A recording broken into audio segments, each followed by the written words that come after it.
I don't like the look of it. Welcome, everybody, to another special episode of The High Ground, live stream style, where we get to celebrate a very special movie. For some, for others, it's the most reviled movie of all time, until you came up to the sequels. Attack of the Clones, Episode 2. Right now we have Stallone fan. 03 is the first. Angela's Draven, what's going on? Yes, welcome you two over to the thing. I got the word out on the on Twitter, so hopefully more people will show up. Soul Assassin, what's going on? To the right or the left of me, well, actually my right, as I'm looking at the screen, my brother 2K Fox. Oh, wait a minute. Oh, I messed up. You thought I was a game. You thought I was. This ain't Madden. I know. I need to get back on some. I need to get back on some Madden. That's for damn sure. 19K Fox is in the building. How's my brother doing? I'm doing great. Thank you so much for having me. Always a pleasure to be on with the great, the Presidente, the El Presidente. Thank you, my brother, and of course, second time in, and next time, third time will be a charm. I got the one and only OG Star Wars herself, the Legends professional, as I call her, and she is tearing up the screen and on YouTube as of late. OG Star Wars, welcome again to the channel. Hey, this is your Legends girl trying to make it into this discounting world, and I am happy to be here with you guys discussing Attack of the Clones. And from us three, we are going to take this thing up another notch. Wookiee Supremacy, what's going on? US Dutch Kitty, how's it going? The Senate, this guy is a pro, I'm telling you. He's everywhere and in every stream, laying it down. Markrell, what's going on? Yeah, man. Like I said, this song says I don't like the look of it. And before we get started on Attack of the Clones, let's just touch on a couple of things that's been going down recently. And the social network. Hey, what's going on? Yeah, before we get started, I know I caused a little controversy on Twitter. You? No, exactly. I posted up a picture of, the new Empire, Rise of Skywalker movie stills. And I said to myself, what the hell is this? I said, all right, let me find out what's going on. And and I posted it with Poe with a gun, with the lightsaber, like, he's part of SWAT, and he's going in patrolling the cave. I looked at this. I said, what the fuck is this? I said, no, I'm not. And then I tweeted it on Twitter, and it was getting a lot of traction. I didn't know if it was Photoshop or not. I mean, but for the first time of seeing something like that, I got upset, and rightfully so. I'm already, done with how Disney is treating the sequel trilogy anyway. So anything that I see that I find offensive, I'm part of the outrage culture now. I find it very offensive if I saw it. And I posted it and I said what I felt, but I feel as though I wouldn't put it past Disney to put something out there like that, disrespecting the legacy characters once again. But it turns to find out that it was Photoshop and stuff. But it was hard for me to detect it. But a couple of people kind of peeped it out. So, I mean, what was your thoughts on it? Because I know, OG, you had a lot to say at first before we found out what it was. Okay, so start with me? All right. Yeah. So when I first seen it, I was how to do it because I deal with digital art. I do my own artwork, as you guys know that, painting, drawing, digital. So I had to take a look at it and scan through it. And the green of the lightsaber did not seem like it was coherent to the glow like the blue lightsaber. So that took it away. And then also too, there was like little dashes of holes around the end of the shaft where if that was so, then the plasma and the light beams would come out and it wouldn't make a stable saber. Oh, yeah. Okay. Yeah, that's what I said. I'm like, damn, my mind is blown already. We ain't really got started yet. I've seen that. I know, right? Lorena Creole, what's going on? Yeah, we getting a lot of people just starting to file in, but like I said, we just getting started. 19K Fox, what did you think of that? I mean, obviously it's fake now, but when you first saw it, At the time, the only thing that gave it away for me was the way he was holding it. Honestly, Oh, okay. I was like, well, and I just kept going. I didn't pay it no mind. But would it shock me if they're just like passing out lightsabers like candy canes? No, I mean at this point, give everybody a lightsaber. It's like, right? You can call. Shit, let them all have fun with it. Luke Skywalker ain't here no more, so fuck it. They don't mean nothing no more. Yeah, you could be Oprah. You get a lightsaber. Everybody gets a lightsaber. Lightsabers for everyone. I know, but you know what? At the end of the day, it was proven to be false, but it still doesn't take away the problems this damn sequel trilogy has. No. So for me, I'm of the mindset that I would not put it past them to do anything that's outrageous just to pander to us to get us into the theater, which ain't gonna happen. Chaos 7 is in the building. What's going on, brother? The Gospels according to Mark with a C. We got a superstar in the chat. Hey, Oh my up? goodness. He said, "What's up, friends? It might have been Photoshop, but Rey is still holding that lightsaber way too close to Poe.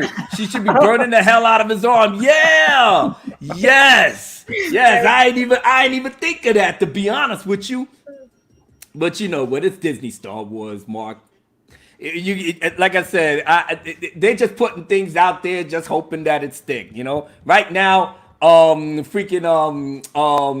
Yoda is the star of the internet now. Ain't nobody thinking about the movie; they thinking about Baby Yoda. So that should tell you something right there. Loren Creole says, "Hey, Abu Nas, OG Star Wars, 19K Fox, Angelus Draven. Yep, everybody's going through. When I first saw it, the Senate said when I first saw it." It was like, I was like, how the hell can you hold a lightsaber like such an idiot? But Rey exists, so what do I know? Hey, even Kylo holds his like an idiot too. So I mean, it's fair in this love and war of Star Wars, My man Stallone Fan 03 says, "I was ignoring Star Wars news, too busy being excited that Star Trek 4 has been brought back from cancellation." What? Really?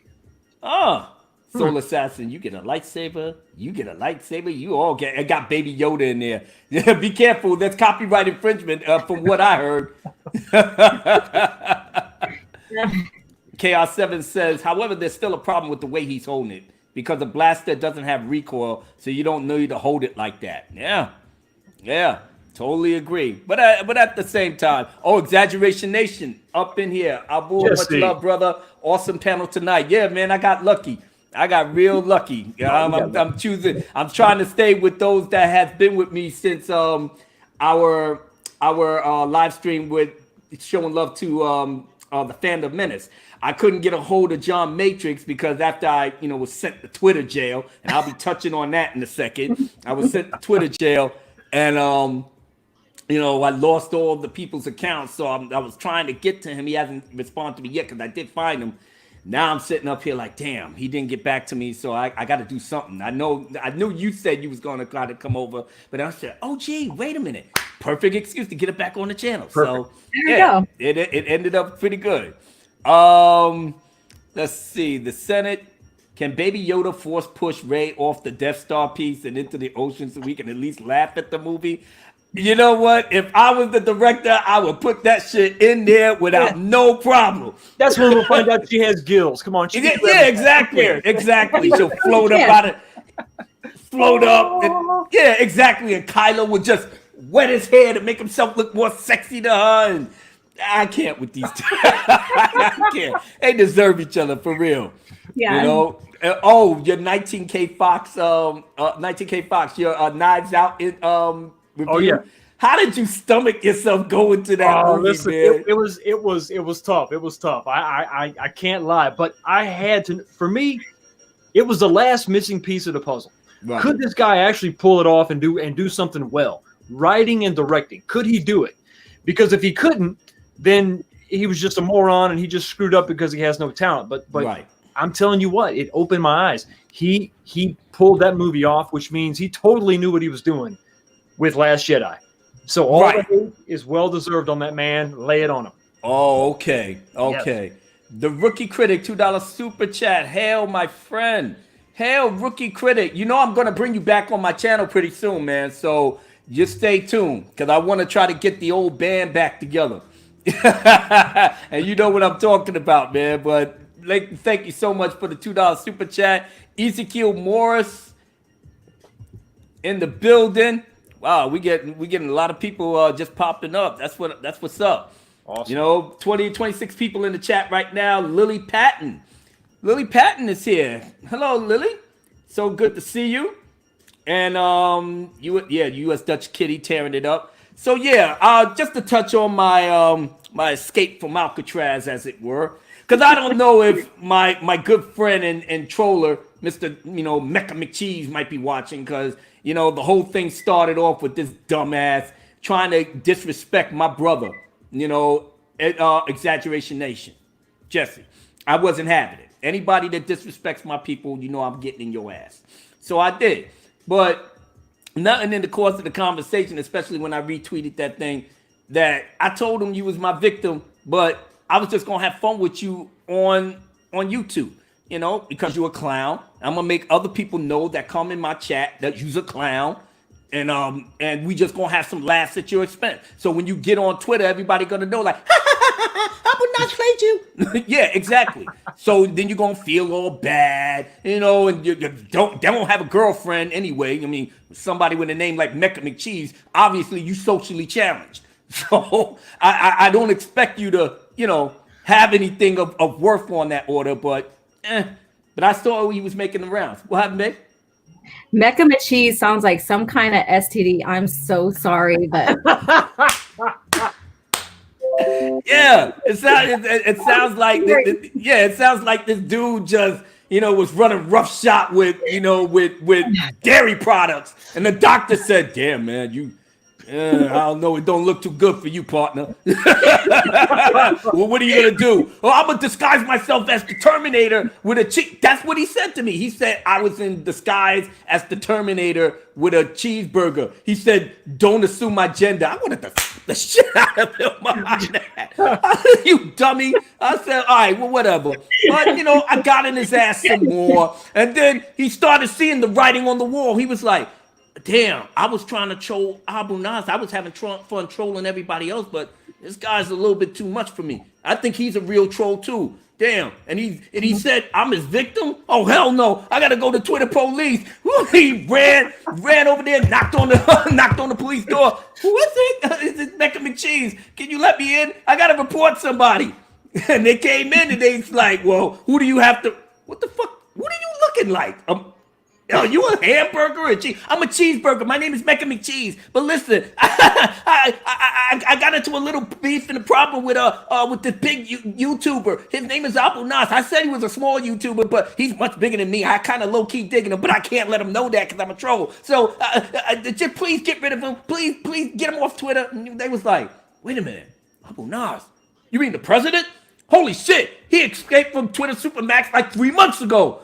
Yeah, that's what I'm talking about. Exactly. And Mecca McCheese got all happy, and he was glad. As soon as he saw accounts suspended, he was jumping up for joy.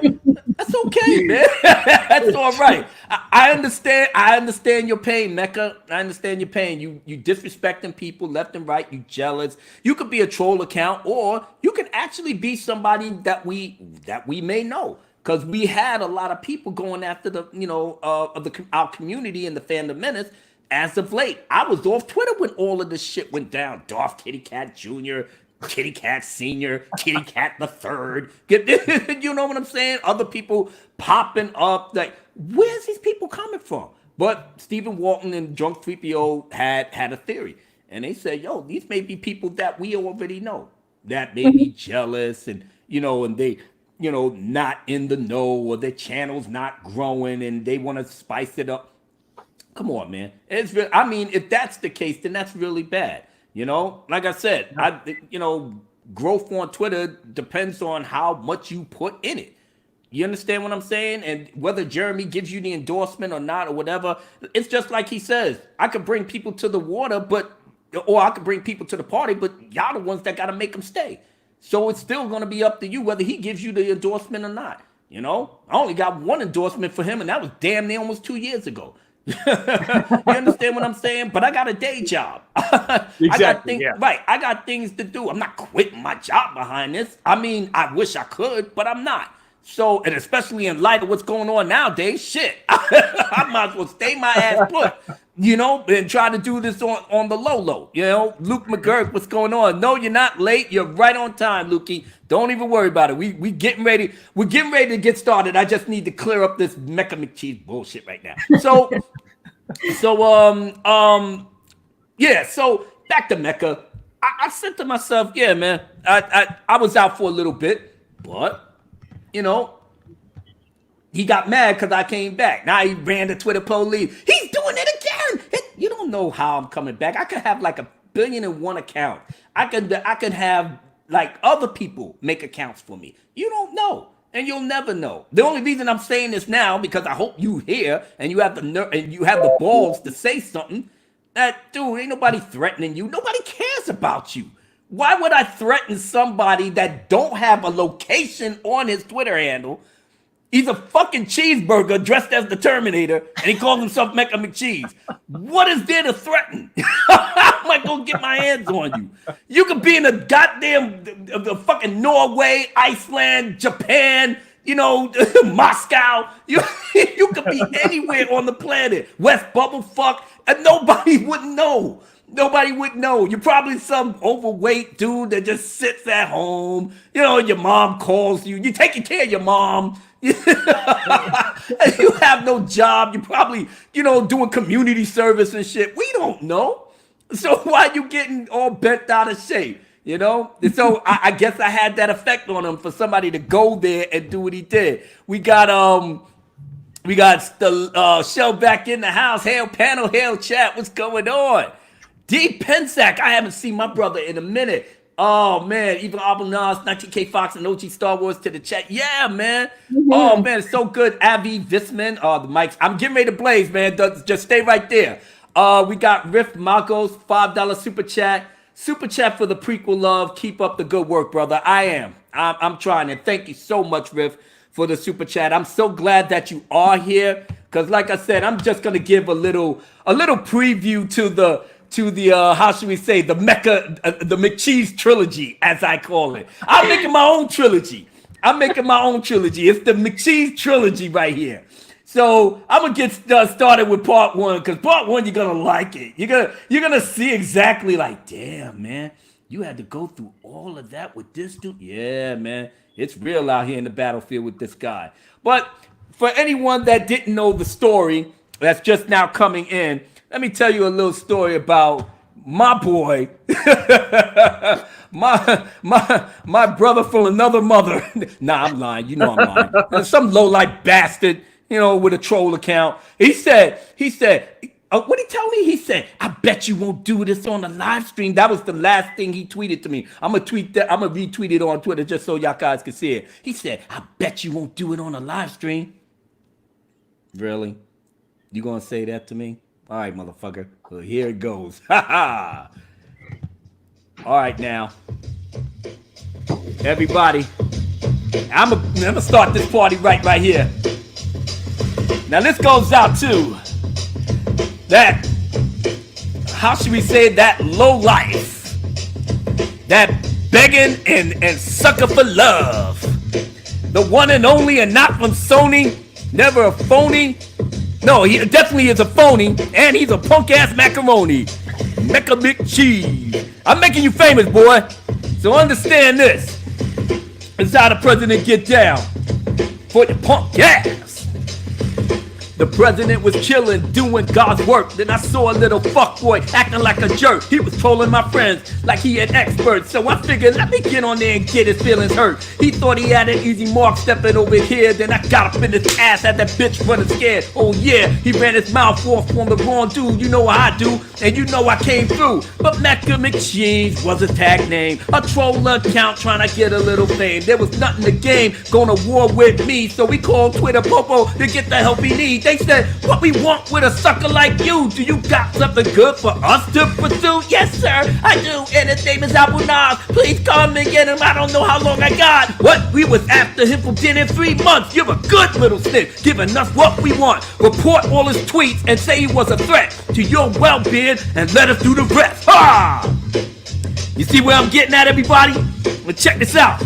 Still, little bitch ass need to lay low. We'll let you know how well the ray goes. Then Mecca McCheese went back to his hole, jerking off to porn stars he loved on the low. Meanwhile, Twitter SWAT has assembled the troops. In the cover of night, these clowns landed on the roof. I was chilling on the phone. Wait a minute, hold it. Bring it back, selector. Wait a minute, all these emojis that's getting on here, cause you know me, man. I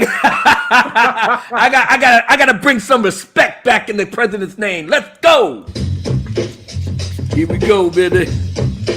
Now I know Mecca McCheese is sitting up there like, oh, God damn it. Oh, I got him suspended and he came back. Now he's making fun of me in front of 32 people. Oh my God, I won't be able to show my face. No, bitch, you won't. Well, check this out. The president was chilling, doing God's work. Then I saw a little fuckboy acting like a jerk. He was trolling my friends like he an expert. So I figured let me jump on there and get his feelings hurt. He thought he had an easy mark stepping over here. Then I got up in his ass, had that bitch running scared. Oh yeah, he ran his mouth to the wrong dude. Yeah, you know how I do, and you know I came through. But Mecca McCheese was his tag name. A troll account trying to get a little fame. There was nothing to gain going to war with me. So we called Twitter Popo to get the help he needs. They said, what we want with a sucker like you? Do you got something good for us to pursue? Yes, sir, I do. And his name is Abu Nas. Please come and get him quick. I don't know how long I got. What?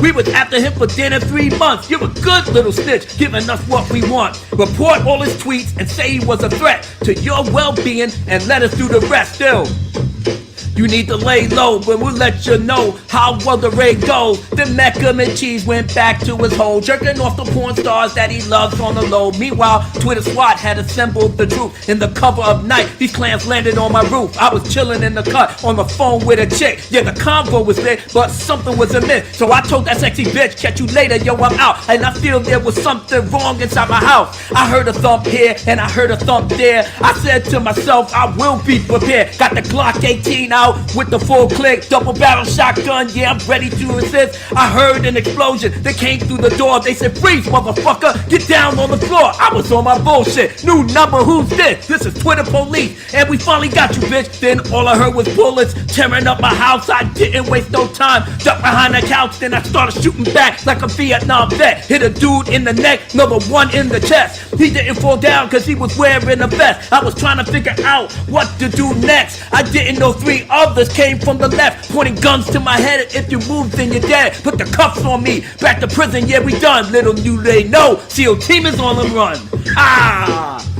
To be continued in part 2 of the Mecca McCheese trilogy. Woo! Mecca McCheese trilogy. You know what I'm saying? That's a trilogy y'all gotta keep your eyes on. You know what I'm saying? Hopefully everybody got a kick out of that.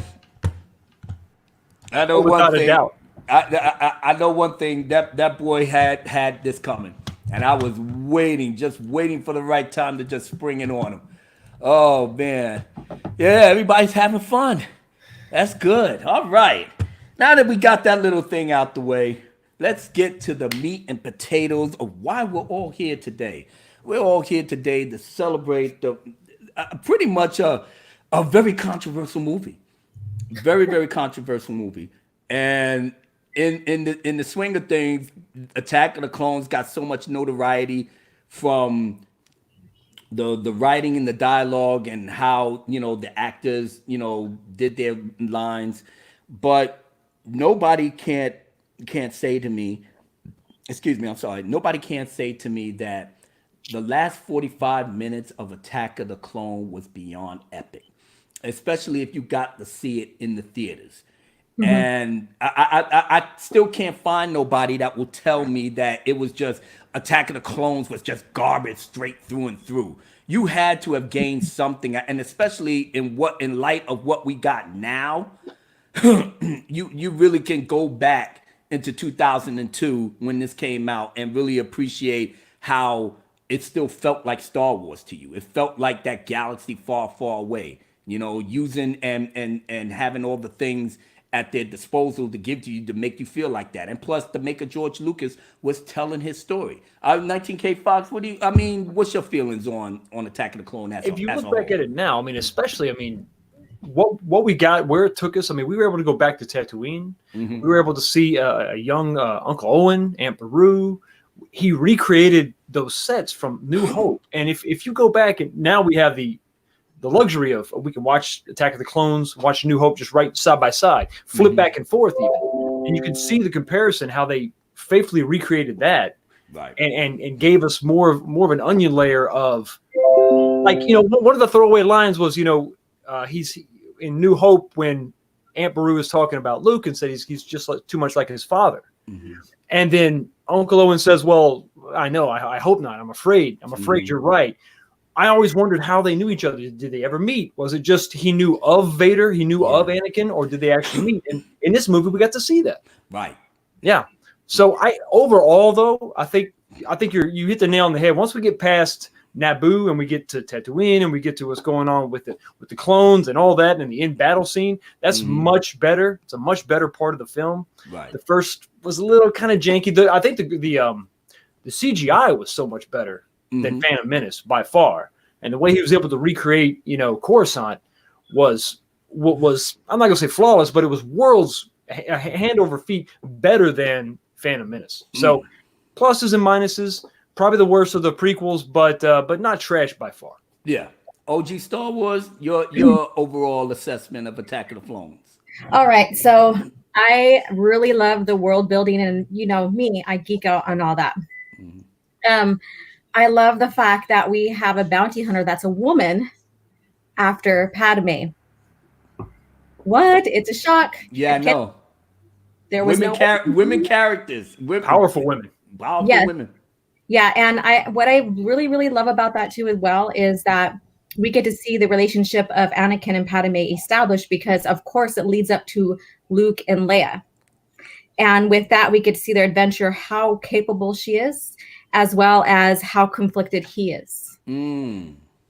So we get to see the beginning of his fall. And that's what I love about that as well, is that we get to see the beginning of his fall into Darth Vader. And towards the end, we get to see the clones established. Oh, and then Obi-Wan and Jango Fett. So we're going back to the Mandalorian. Yep. Here we go. Here we go. Yep. Perfect segue. And so we get to see how exactly the clones came about, why Jango was picked. In the lore, he's basically a Mandalorian, and he is such a great fighter and very tactical that they wanted him as their clone producer. And so when you go back and look at the lore now with Disney, that kind of takes away from that now, because now I guess the Fets aren't Mandalorian. And so that takes away from how you look at why the clones were chosen as well, because the Mandalorians were such badasses. But you said that Jango Fett was born in Concord Dawn. And that's pretty much where the Mandalorians. Okay. Yeah, that was part of the Mandalore sector. And a lot of Mandalorians, like the true Mandalorians, are from that. So by default, even though they said that he wasn't raised as one, or no, he wasn't particularly a Mandalorian, but he had to have been raised by them in order to, engulf in their culture. Yeah, in the lore, basically, you don't have to be. There's no really bloodline to Mandalorian. It's adoption. Okay. Yeah, and it's a way of life and a culture. Right. And he lived it. He lived it. He did bounty hunting and stuff. I mean, he was badass enough for Darth Tyrannus, aka Count Dooku, to get a hold of him and choose him to be the template for the clones. So yeah. And that's just what made all the clones badass in and of itself. They were warriors. They was tacticians. They did medical. They did it all. But like I said, it was all cloned from the same guy. So I mean, just by watching it. Oh shoot! $5 super chat from Showback. With those fat beats and brutal lyrics, Abu just made me shake all the change up. My brother, thank you so much. I'm glad that you enjoyed it. Just going over to the chat for a second. Soul Assassin said the Gladiator Arena scene was dope. Oh yeah, we're gonna get to that. Yeah. Joel Egerton was Uncle Owen. I forgot. And that dude is a badass actor. You know, he's world famous now, but that was one of his earlier roles. That's right. He was Uncle Owen, you know. Avi Visman said, God bless the president. No, God bless you, Avi. Thank you so much, brother. Chaos 7 says, I say it now that I think that Hayden Christensen acting of Anakin was great and spot on, unlike most criticism. I didn't understand him at first, but I grew to really respect his ability to act under George Lucas's direction. I mean, George Lucas even said he wasn't the greatest writer. He's not, you know, on the level of, of George R. Martin and all of them. He's telling his own story the way that only he could tell it, and he's old school. His sensibilities is in the 40s and the 50s. You understand what I'm saying? That's how he got them ideas for the serials to do what he do, and have the inspiration to make Star Wars in the first place. So that's how his whole mindset, his whole concept in terms of writing dialogue with romance is old school. But we couldn't pick up on it exactly in 2002. We was already, in our early 30s, and we was expecting dialogue to maybe be more updated or whatever, but that's not Lucas's style. And I think Hayden Christensen did an admirable job with what he had, And like I said, Lucas's direction was what it was. So I'm not going to put all the blame on him. He's doing his job. And now I can't see nobody other than Hayden Christensen in that role. Or even Darth Vader. Yeah. I'm going to add to that too, as well, is that when you look at the development of Anakin Skywalker during Attack of the Clones, like I said, he was conflicted. He was angsty. He had more life experience than Jedis that were brought in as babies or children or toddlers. Yeah. And so because of that life experience, he also has more emotion and, and I'm going to go to it, attachment. And so that's where you see the angstiness from. And so Hayden played that great. Yeah. 19K Fox, overall. He was definitely vulnerable.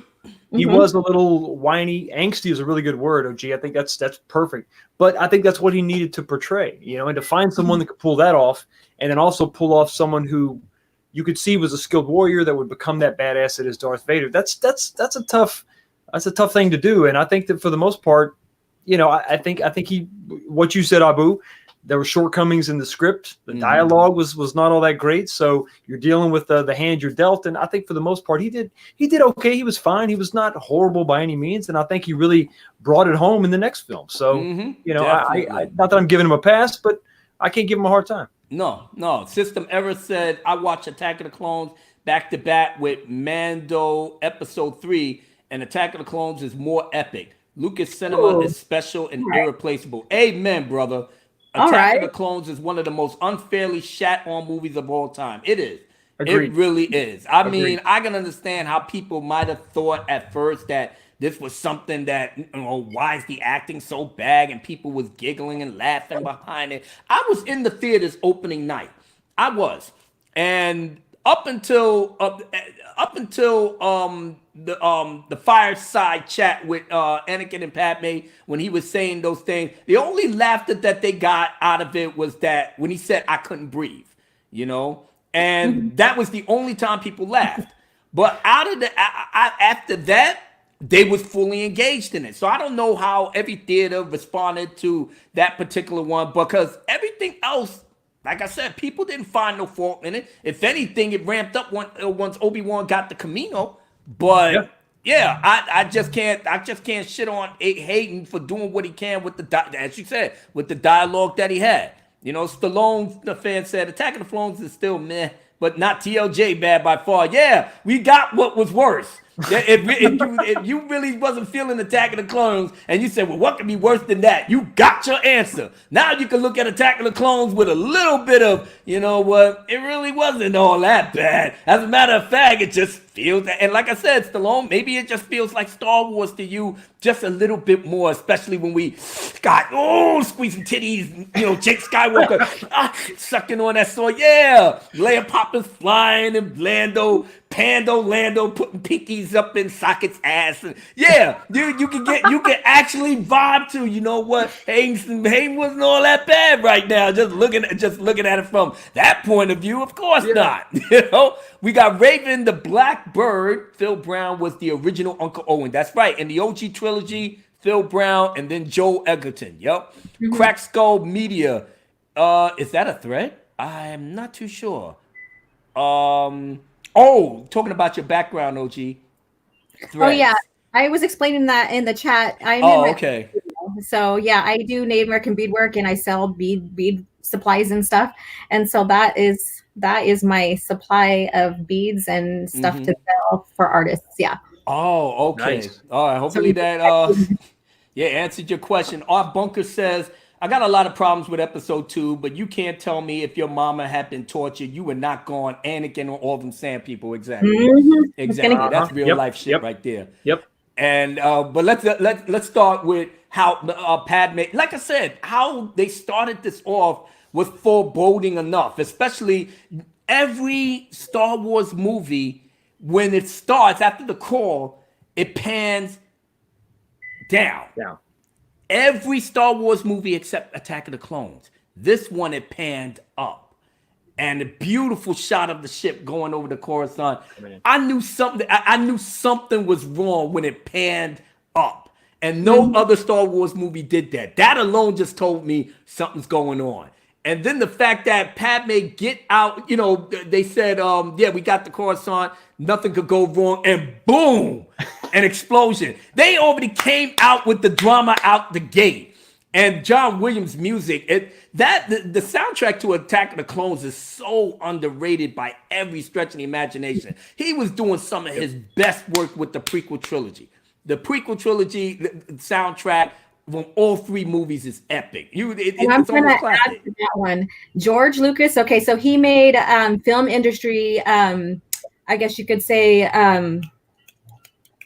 records with not only the OT, but also with the producing of the prequel trilogy, because he's the one that basically started using CGI. And so when people give him a hard time with the CGI, so I wouldn't say, well, maybe he might be one of the founders of it. I wouldn't particularly say, you know, like, if he overused CGI, he was experimenting. He was learning how to do it. And so, yeah, we may have some scenes that are very CGI, but there was no ground set on that yet. Oh, okay. He was a pioneer. Ground set on that yet. And so his prequel trilogy is the one that opened up the Hollywood industry to CGI. Yeah. See? And that's the first, because he did it with Attack of the Clones. He did it with digital. That was the first digital movie. More or less. My brother Mark with a C says Mace Windu was so badass in Attack of the Clones. I was wondering if he was kind of dark side. Yeah, he was cracking skulls. Ain't give a shit about it. Rosetta Allen, $2 super chat. Darth Jiggles send you love and laugh. Mwah, mwah. More love and laughs for you, and prayers for you to get better real soon.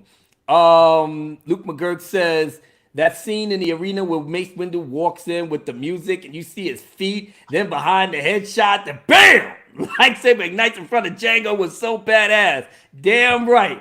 We're gonna get to all that good shit in a minute. Yeah. But yeah, 19K Fox, what do you think of that opening scene right there? It set the tone, didn't it? I mean, the first was light and it was new and it was, you know, little Anakin and all this, and this one starts out, you know, it's cloudy. You're flying into Coruscant, it's cloudy, and they kind of bust through the clouds and they land. And then, you're right. Like, well, we made it. Okay, we're all right. You know, and then boom, you know, the explosion, you know, the attack, the attempt on her life. And right from the onset, you know, something's up with this one. Yeah. Something's up. It's a little shit. I know this isn't, you know, Revenge of the Sith, but this is definitely something's amiss. And I think it sets the tone beautifully because you see the dark side moments within Anakin when he goes to, you know, find his mom, and that happens later. But this sort of sets that up where you need to be on your toes. This isn't happy time. This is period. And it wasn't even the type of banner that he had with Obi-Wan, because they've been together for 10 years. But there was some tension there, especially after Palpatine said, you know, get the Jedi, have Obi-Wan and Anakin, you know, protect Padme, because she was important to this special vote for the military creation act, to get a military going unbeknownst to you and everybody else, that the military was already created. So, Exactly. but I just love how Lucas, at the very least, like, say what you want about his choice of dialogue, but the story in and of itself, as I said, the prequel trilogy storyline is better than the OT. It literally gave you exactly the timeline of how the Republic finally fell and the Empire rose, and Attack of the Clones gave you something of a mystery in terms of who's behind Padme's, attempted assassination. And then when you get the Kamino, there go the clones. Anakin's and Anakin and Obi-Wan's, I guess Relationship? their relationship at that time was already rocky, and it was like a lot of pulling and tugging from Anakin, because he felt like he's just been, restricting, he's been restricted, or he's been, or as he said when he, took care of the Sand People. But at first, when you see him, when they get up to, Padme's apartment, that's when you saw like flashes. I mean, what was your assessment on that? Okay, so going up from the attack with the ship landing all the way to where Palpatine was like, "Oh, I suggest Anakin to protect," and you could tell automatically that was a setup. So that was leading up, because he in a sense, I think he wanted Anakin a little bit out of the way, because he's already looking at him as an apprentice. Right. That's how I see that. But leading all the way up to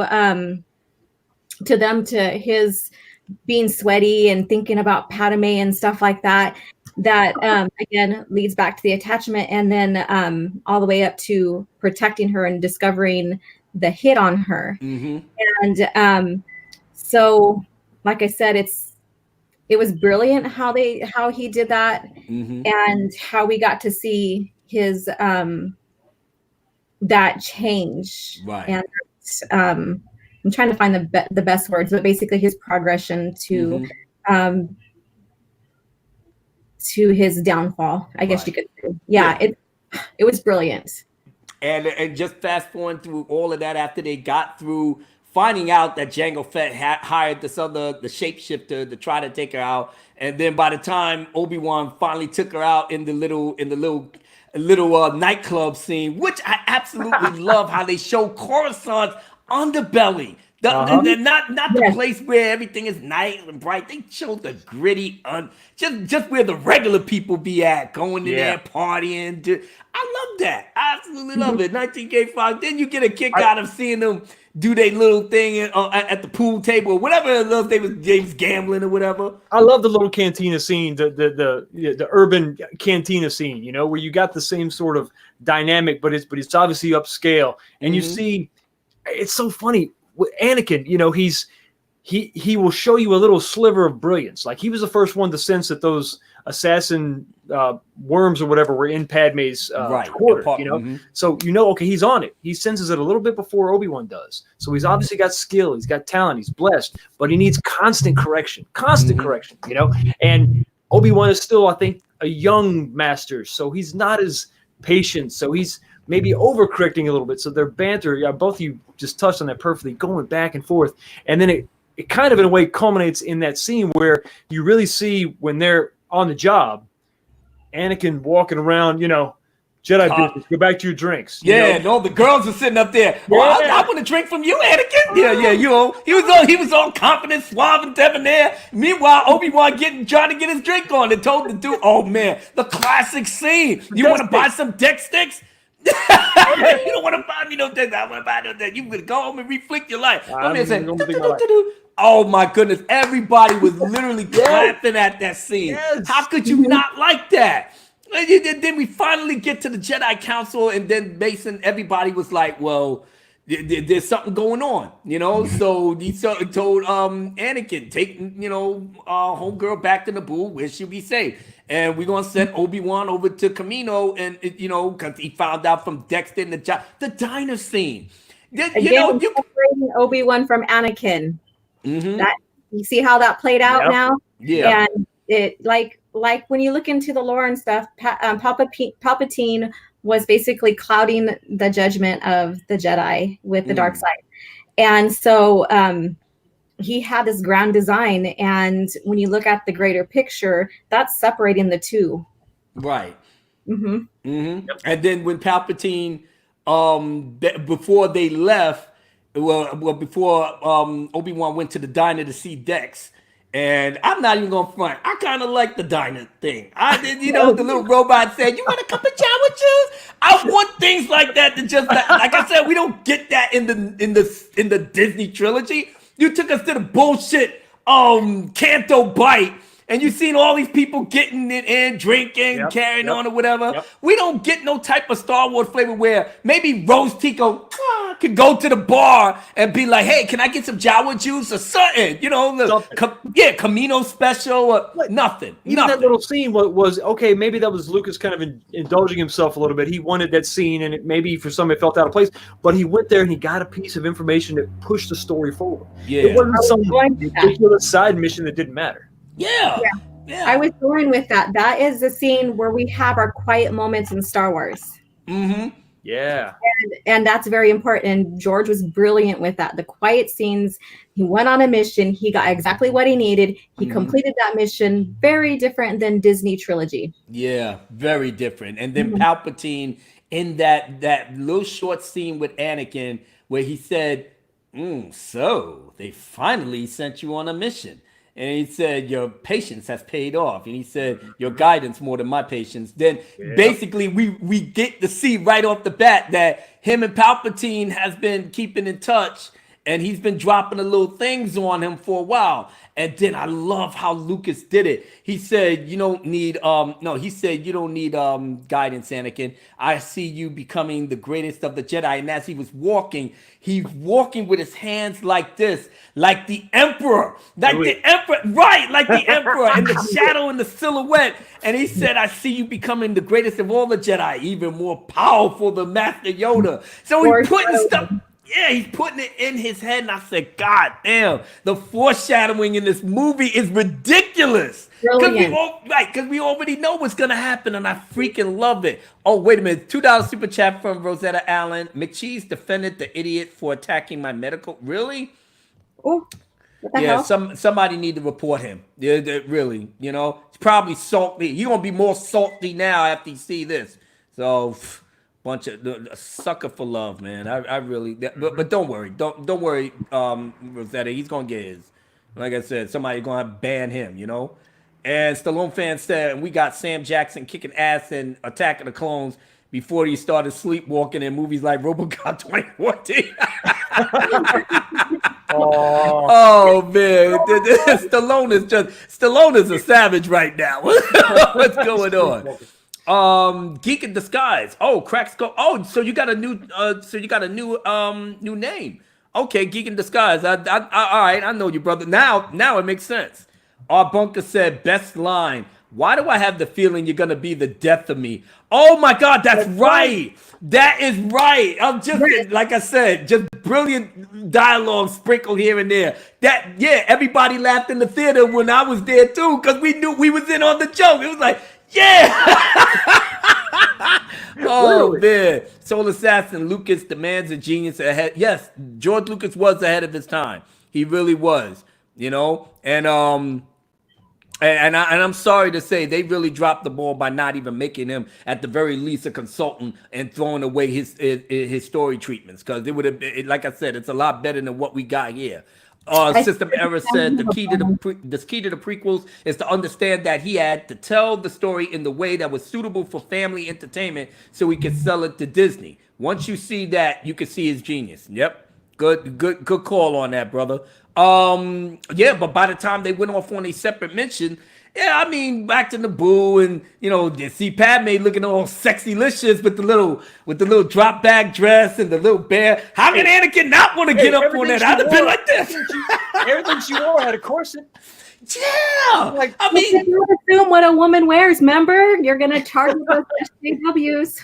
Yeah. I mean, but she wasn't turning him away like that. You know, I mean, they had the deleted scene from Attack of the Clones where they met the family and the sister was like, I see you bringing somebody. She was like, oh no, that's not my boyfriend. Oh no, that's not my boyfriend. He's my bodyguard. And she was like, yeah, all right. Yeah, because you're looking all good with your, you know, with your dress, and they got the little thing off, but you set your little belly button. You might as well put a navel ring in there and just let it go. But and the pops was looking at him like, who is this guy? And the mother was like, oh, I see you brought a guest. So I was sitting up there like, oh, what is this? Yeah, but that was in the deleted scene. They should have put it in there. But yeah, by the time they got in there and he threw the kiss. Now she kissing him, but she was like, what the hell am I doing? I'm a senator. I can't be fraternizing with the help. With the help. Yeah, so it caught Anakin off guard. I was like, what the hell?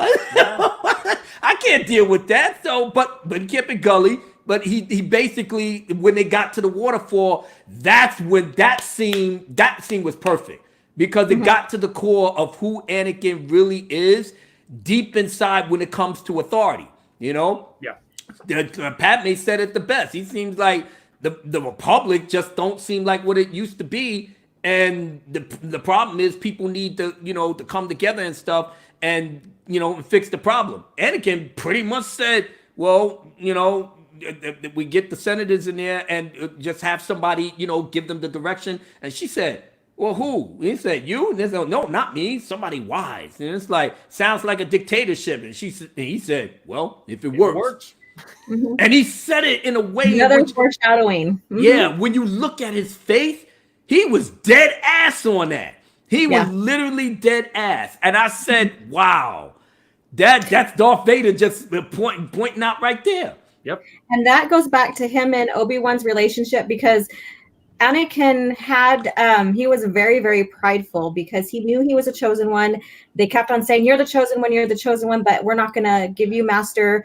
However, how I seen that part too as well is that he came in later in life, so they want his progress to be the same for time frame. Yeah. Not age frame, but time frame as when they bring in very little ones. And so they didn't feel that he was ready just yet, but because he knew he was more powerful and he learns really quick, he had that push and pull. So when we see him at the waterfalls, he's already beautiful scene, by the way. Yes, yes. He's already mature enough to understand the politics, and that also goes up to into Revenge of the Sith. And so we're not going to get into that just yet, but that also goes into Revenge of the Sith when Padme asks him, "Do you think we're on the right side?" And then he goes back to that same mentality. Yeah. Your thoughts on that that whole scene there? I think the scene was good. I didn't like when he jumps on the animal and he's kind of halfway riding it. That looked a little out of place, but I think everything you're saying is right. I mean, if you look at the entire movie, it's peppered throughout there. Little things like, oh, there's Vader, there's Vader, there's Vader, there's the turn. Yeah. They're showing it to you in his character. Yes, sir. Just little things about and his insecurities always pop up. There's a scene where they're walking around and they're on Naboo and Padme says, well, we should go out to my summer home or whatever. We should stay there. And he's like, wait a minute, I'm in charge of security. What are you doing? You know? And she's like, well, you need to listen to me. And he's just puffing up. You know, it's all that. Yeah. He took a breath. He was like, what? I'm the Jedi. Yeah, exactly. It's always bubbling under the surface. D. Pensac says, Attack of the Clones was the film that delivered on the technology Lucas needed to tell the story. Not one clone trooper costume was made. All CGI. ILM delivered. Yes, they did. Because at the time, man, we thought that was the right stuff right there. Did you guys, Lukey McGurk said, did you guys catch the Darth Vader-esque silhouette on Tatooine before Anakin goes off on the speeder bike? And telepath went, wow! Yes. No, I may have to watch that again, and I might have missed it. Oh my goodness! Holy shit! Come on. He's standing there, and he's about to go look for his mom, and the suns are setting, and Padme comes up to just like ask him, "Where are you going?" or "When will you be back?" or and then you see the camera pans to the side of the little building, little structure, and it's their shadows. And it's because of his hair or his cloak or whatever. It looks like he's actually wearing. Yeah, it looks like he's wearing the helmet. Wow. He looks. Yeah, it was just like going back now, trying to find these little things. It blows you away sometimes. Yeah, I'm gonna have to rewatch it again. But let's skip over to Kamino. Obi-Wan and Jango Fett. Did that first 19K Fox? I'm gonna start off with you. Him getting over now, he's sitting up there talking to the cloners, and they were like, "Yeah, we already made the army." The army? Yeah, you would be proud of the army that we built. He's going in there to discover what the hell's going on, and then he finds out that an army was already made. And he was like, well, when did they make it? 10 years ago. 10 years ago? We're just not finding out about this. And he's like, yeah, Sifo Dyas were put in the order at the head of the Jedi Council. And that got your mind wondering, like, who was Sifo Dyas and what was he doing? It starts out as some sneaking mission. He's going to sneak in, and you're thinking, okay, what's he going to do? He's going to have to break in. And then he's greeted immediately as if they were expecting him. You're like, wait, what's going on? Are they on to him? What's up? And then you go through, and they begin to just reveal all these things. And 10 years this has been going on. And what is going on? My wheels are turning, and then you're looking at all the cloning, and you taking all that in, and then you find out beautiful shots of how the clones was just they're in the womb, and then they're babies, and then they're learning, and then the adults is, I was like, what the fuck? I mean, this was a real army. And he said it blew you away. You're not seeing green screen, you're not seeing lines and fuzziness. It's beautiful. I mean, it's clear, even if you watch it now. Yeah, OG. Okay, yes, I agree. It's like it's such it's so brilliant. It's horrific too in the same fact, because it's a manufacture of human beings just being used as slaves as an army. And and then going back to Jango again, and going back to his fighting and tactical brilliance, it's just like I said, there's a lot saying in there without saying anything. Yeah. And then when they said that Jango Fett was the template, and he said, I would like to very much meet this Jango Fett. That first meeting with them when Boba, is your father home? Yep. Maybe see him, please. And Obi-Wan walks in, and it's like, Dad, Dr. Weed's here. He walked away, and then Jango came up, and Obi-Wan, and you already knew the tension. The tension in there was palpable. What was that? What was your first impression on that scene, OG? Mine, oh God, like I said, it was very palpable, and it was just like you could tell, because the Fets basically, when it comes, Mandalorians are Jedi killers, because if you look in the lore back in the past, they did have a war with the Jedi.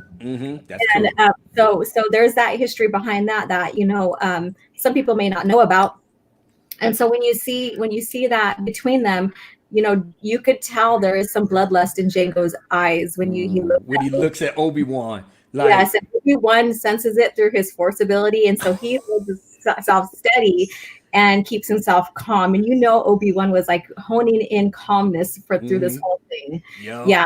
And then I liked how he had Boba go close the door because it revealed his Mandalorian armor. That's right. Yeah. That's right.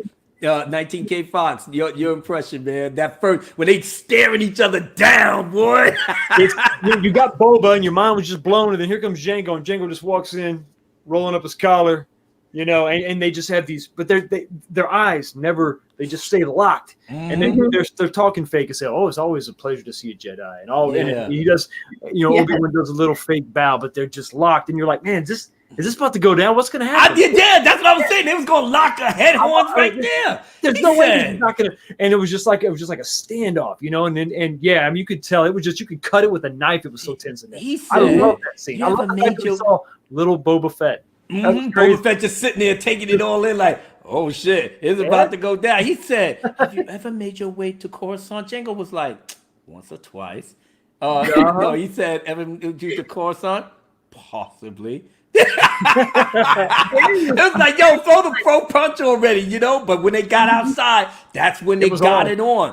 And you should. And I was amazed at how agile and cool Obi-Wan was really. I mean, in the original trilogy, obviously you don't see Obi-Wan in his prime like you do in the prequel trilogy. That my boy got down from the get down. He did a headbutt on Jango and trying to knock him out. And he had armor on. That's how badass Obi-Wan was, I will add to that though. When you see Obi-Wan as a young Obi-Wan training Anakin, and then you look at him in A New Hope when he's facing Vader, he was still cool. He was still calm and collected, and he knew exactly what he was gonna do. He knew exactly what was gonna, well, I wouldn't say go down, but he knew that his mission was return to the Force to better serve Luke. Yeah. As a Force. So that's how I see the cross between that. He may have not been as agile, but his cool, calm demeanor was still there. Yeah, he was cold-blooded, and that's where all the clones got their thing from. They just like Django, always on point, tactical, the whole bit, you know. And then he followed them all the way to Geonosis, you know, through the asteroid field there, and that little bomb that they had where it was silent, and it just went blam. Yeah. I'm telling you, ILM was really on point with this movie. You know, if you get past the dialogue and stuff, and even then with Padme and Anakin, when they professed their love to each other, I mean, at least Padme came with it and said, "All right, I'm digging you, but I can't roll with you because you're a Jedi, I'm a senator, and it's not gonna look good. You're not even supposed to be with me right now." And he's like, "Yeah, it would. You know, we could keep it a secret." But she said, "You really want to live like that?" And he's like, "Nah, yeah, you're right." You know what he was thinking? He was like, "Hell yeah!" And yeah, in his mind he was saying "hell yeah," but he didn't want to press on. And I could, yeah. I said to myself, I agree with that. I mean, at the very least, he got what he wanted. He knew her feelings was for him. But by that time, you know, with his mother, oh man, let's get straight right to where his downfall to the dark side truly began. His mother was kidnapped. And Anakin is so powerful, he can literally see glimpses of the future, literally. So that is what he interprets in his dream, which actually is a force ability that only he really, you know, can have in that intensity. He literally can see the future or glimpses of it. So he acted on that his mother needed help. He disobeyed Obi-Wan and went straight to Tatooine. Padme, you know, ever the faithful girlfriend, she went with him. You know, it was okay. You know, as long as they together, R2-D2, C-3PO, they came in there and basically he went and looked for his mother. Got a little cameo from Watto. And he did the classic line for me. He said, "Hey, I have some deadbeats here that owe me a lot of money." Just to hear old Watto get into his little groove. But he did say, and this is how I loved how Lucas connected the OT and the PT together. He said, "Oh," he said, "Well, where's my mother now?" He said, "Oh, I think somewhere on the other side of Mos Eisley." They literally, the dialogue choices that they take, they make sure that it connects. And I love that about how the prequel, you know, especially with Attack of the Clones, they make sure that if you on Tatooine, they gonna make sure Mos Eisley or other spaceports, they all connect. And when he got to the homestead and he met, you know, Uncle Owen, now we realize that's his stepbrother. Because he was married, because Anakin's mother was married to Owen's father. I never made the connection until he said, "Then I'm your stepbrother." I was like, "Okay, I'm gonna go back into the legends just to kind of give people an idea what they can read that can help enhance their knowledge on what's going on in Attack of the Clones and even into Revenge of the Sith." A good read is Tatooine Ghost, and in that book, it's a Han and Leia eccentric book, so they were married already, and in that book, she gets a journal from the Lars. Or from the family now that has the Lars homestead. Oh. And it's a journal. It's Shmi's journal. It's a database journal where she's talking, and every single day while Anakin's gone, she is talking to him inside the journal. Very, very compelling, and it goes all the way into the scenes and this goes into the scenes, and what I'm getting at, it goes into the scenes of when Anakin goes and slays the Sand People village. So it connects brilliant in that. Oh, okay. You might have to point me to. You might have to point me to that. By the time he finally does see his mother gone, and everybody gave up, and he said, "I'm going to find my mother." He tracked down the Jawas. The Jawas was like, "Oh, we ain't messing with him. Well, we'll tell you where they gotta go." Sand People, and he snuck in there, stored in his mother. It was heartbreaking. It was heartbreaking that he waited 10 years, and he said he will find some way to go free her. He told his mother, I'll come back, Mom, I promise." You know, he said he was going to free her. And just the fact that it took 10 years to finally see his mother literally dying in his arms. And he did, and Hayden played that brilliantly. I Yes. could see the turmoil inside where he's trying to hold it together. And then by the time she said, "You were so handsome," and my grown-up son, and he's like, "I love you." That was her last words to you. And that was it. How do you it was one of those things where he knew how she, got kidnapped and was tortured by the Sand People, by the Tusken Raiders, and then to find his mother dying in his arms, and the last thing she said is, "I love you." And I knew who the people was responsible. That alone, that was the spark. That was the spark where he gave into his rage, his anger, his grief and everything. So much so that it was so powerful that even Qui-Gon Jinn from the netherworld of the Force was like, "Anakin, Anakin, no!" Like protesting him, slaughtering all those people. And then Yoda even caught little wind of it halfway across the galaxy. Yes. 19K Fox, your assessment. Exactly. I mean, it's the breaking of him. It's it's his worst possible scenario. The only thing that you can't touch is my mom. As long as she's okay, I can keep it together. As long as she's okay, I can keep. And then once he loses that tether to reality, the thing that was grounding him in the Force and life and everything, and once that was shattered and separated, and there was nobody there. Yeah. And they were right in front of him, and there was nothing to hold him back. He just lost it. Yeah. He completely lost it. And the ripples were felt throughout the galaxy. Yoda was taken back. It reminded me of when Obi-Wan felt a disturbance in the Force after Alderaan was destroyed. Same That's thing. right. Millions cry out and they're suddenly silenced. The breaking of Anakin was not just Anakin's breaking, but it was the literal turning of him to the dark side. I don't even know that Yoda fully comprehended how bad he was hurting. Yeah.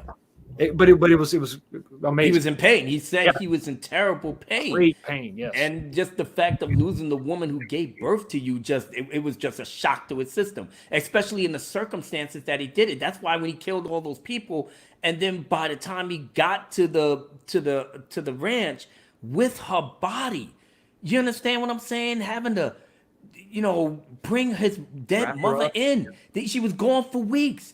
Just the fact that he had to do all of that in and of itself, it blows your mind, because you don't want to see you burying or you carrying your loved ones that it's almost traumatic. It almost traumatized me. I mean, when my father passed away, and this is just totally unrelated, in Islam, there have to be those that has to wash it, your body. When you pass away, somebody has to literally wash your body from head to toe, and put whatever oils that you like the best, and you're shrouded in a wrap. There's no suits or anything there, because in Islam, you got to put those that passed away into the ground within 3 days, And when my father passed away, it was just me and my little brother that had to wash him. Do you know how traumatic it is that I have to literally look at my father and try to wash his body from head to toe, rub his hair and his beard and everything? And I almost broke down twice. My brother had to hold me, and I literally had to like close my eyes for a half a second. And I'm still looking at him. My dad, that I haven't seen within a month and a half the last time I saw him, But he was, like I say, he passed away from a heart attack that he had, but he always had, a lot of hypertension. But I digress. Just knowing that your loved one is there, and just the shocking thing that you have to literally carry them all the way out, the thoughts, your feelings, everything was just going through Anakin. The last thing he wanted to hear was that he was in the wrong. He did what was in his heart to do, that you did this to my mother, I'm taking revenge. So that away already tainted him to the dark side. But at the same time, now he felt that wrath towards Obi-Wan. He felt like Obi-Wan was holding him back. Because if I had the power, or if I had everything that I needed, I could have saved my mother and we wouldn't have gone through this mess. All the rules and stuff and Padme looking at him like, you're not all powerful, but I should be. I'm the chosen one. That's when now damn, what is the pride? Just as you said, pride comes into play. Don't OG, what was your assessment of that whole scene in there when he literally confessed? When he confessed about the Sand People killing. He basically told Padme he didn't even give a shit about it.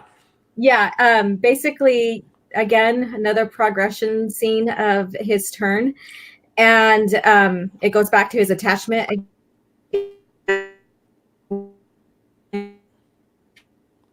Uh-oh. Toward OG, are you still there? Okay, we lost you for half a second. Okay. There we go. Okay, rewind. You probably might became a meme behind that, so be careful. Send it in the house. So you might.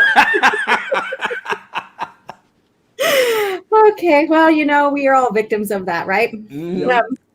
Okay, so this foreshadows his again his or ascendancy into Vader, and also too, what was I getting at? It also shows his resentment towards the Jedi not helping his mom. Mm-hmm. And then also to not, it goes back into the Phantom Menace, where remember he was saying that he had vision that the Jedi come and free the slaves. Right. And I was thinking, and I have never discussed this with anybody, this thought, but what if that vision he had was a vision of himself when he was freed as a slave, becoming a Jedi, and how maybe he could have helped save his mom. I'm just looking at what if theories in there, because when he meets Qui-Gon for the first time, he goes, "I had a dream that you guys came to free the slaves." And a child can't always accurately interpret their dreams or their visions, so it's very possible. Yeah, and so that's just a little thought. It's just a little theory of mine, and like I said, I haven't really shared it. Yeah, you heard it here first, ladies and gentlemen. So when it pans out and you be like, hey, didn't OG Star Wars say something like that a couple of years back? Then you go back into the archives and she said it on Albanar's channel. And then it goes to Padme, and it shows how open he is with her. Yeah, definitely. And how he truly expresses his feelings. And then it also foreshadows his son becoming the leader of the New Jedi Order, allowing marriage and allowing emotional stability. Yeah, because emotions can't be totally, well, for humans, it's a lot harder to turn off emotions on a dime like that and keep it there. I mean, even Obi-Wan, as stoic a Jedi that he is, he's still human. He had feelings for Satine, or in the Clone Wars. He knew he was about to leave the Jedi Order to be with that woman. Well, in Legends, and Tachi. And then also going back, rewinding a little bit in the Attack of the Clones, when they were going to Naboo and they were discussing on the charter ship about she asking if Jedi can love. And Anakin really says is that we are allowed to love, we're just not allowed to have attachment. Yeah. And that can be interpreted in so many ways, which he did to his credit, to make certain that I can love you, I just can't be attached to you or otherwise. But then again, he wound up doing it anyway. But if the woman said that she loves him, and let's get to the meat and potatoes of this wonderfully underrated movie. When now finally Count Dooku shows up. Let's touch on one scene first before we get to the big Dookaroo. Okay, the Dookaroo. Yeah. You got me there, OG. When Obi-Wan was captured on Geonosis and he's being interrogated, 19K Fox, I'm going to start with you. Count Dooku told Obi-Wan if Qui-Gon was alive, and he had to face like he really missed his old Padawan, because Dooku was Qui-Gon Jinn's master. He trained him as Qui-Gon Jinn trained Obi-Wan. So the connection was there. And he said, if Qui-Gon was here, I could have used his help. And he said, Qui-Gon would never join you. He said, don't be too sure. He was my apprentice as you was once his. He knew he would have never gone with it if he knew the truth. The truth? The truth. He said, what if I told you that the Senate is controlled by the Dark Lord of the Sith? He said, no, that's impossible. The Jedi would have known. Hundreds of senators are in the direct control of a Sith Lord named Darth Sidious.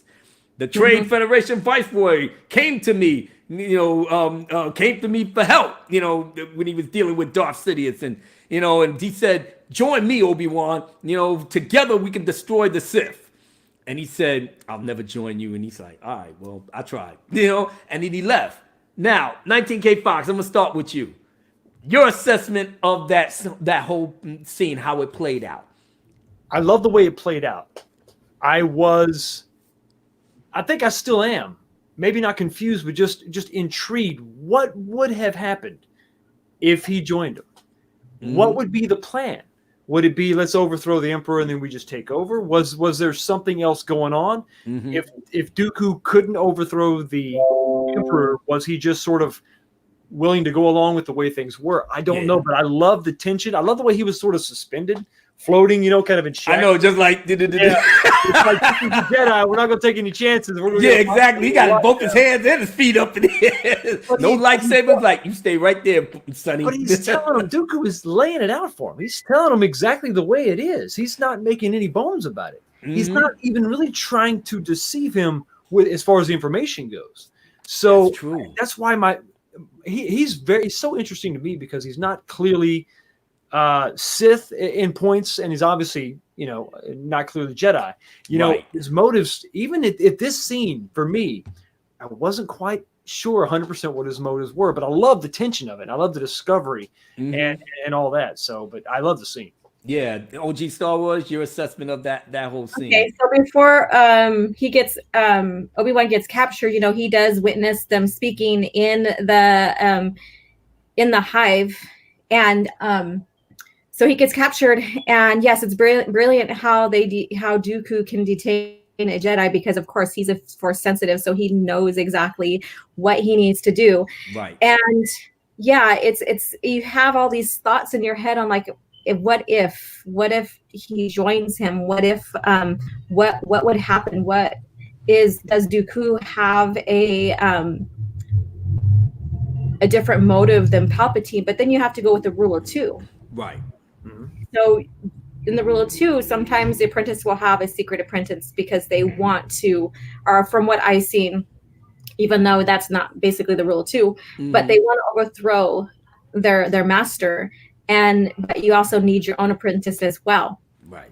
And so we're looking at the lineage of Force training. So was it Dooku that trained Qui-Gon, and then Qui-Gon trained Obi-Wan? So we have almost the same, similar thought process. And so he's using that same thought process against Obi-Wan to try to make him change. But Obi-Wan basically is a classic Jedi, and he refuses it. Right. But the key for me was that Dooku literally told Obi-Wan the truth. Mm-hmm. He gave him the truth, every bit of it. And Obi-Wan just didn't even hesitate to call him a liar. That's how powerful the dark side was working on the Jedi and the Council. Yeah. He literally told you the truth, and you didn't even pay no mind. And he just walked away. And then by the time we finally get to the big Dookaroo, now here come the big Mace. Now, because poor Jar Jar, let's touch on poor Jar Jar, because Jar Jar was hardly in the film. We didn't really talk about Jar Jar. Obviously, he got so much flack from Phantom Menace that Lucas eased up on him in that movie. He got a couple of lines or whatever, but he had the most important scene in the movie where, Palpatine and everybody else was in the room when they knew that the Separatists is ready to attack, and we need the vote for the military creation, and then he said, well, we need Senator Padme, but she's not here. And it's like, oh, if only Padme was here, yeah. And then Jar Jar's right there. He's from Naboo. He's a junior senator. He was thinking to himself, maybe it'll be my time to shine. So by the time he gets to there and says, I vote for the chancellor that have emergency powers to the supreme chancellor. So everybody clapping their hands, and we in the audience sit up there was like, holy shit. The Empire? Darth Vader? Death Star? All of this shit was Jar Jar for. Yes, he's the catalyst. He's a catalyst of all this. Oh my God, that's what made people hate Jar Jar even more behind that. But it wasn't just him. I mean, obviously it's Darth Sidious probably, use the weak-minded trick to, make him say certain things. But at the same time, that was the destiny of how this place was going to fall, and he said, I love democracy, I love the republic, but he already knew he had the army in waiting. All he did was just use the politics to get the okay. So once he had the okay, that was it. Yoda said, all right, well, I'm going to go there and see what's up with the clones. Mace Windu said, well, Obi-Wan is captured, so we got to take whatever Jedi we got left, head out the Kamino, head out the Geonosis and handle our business, and which they did.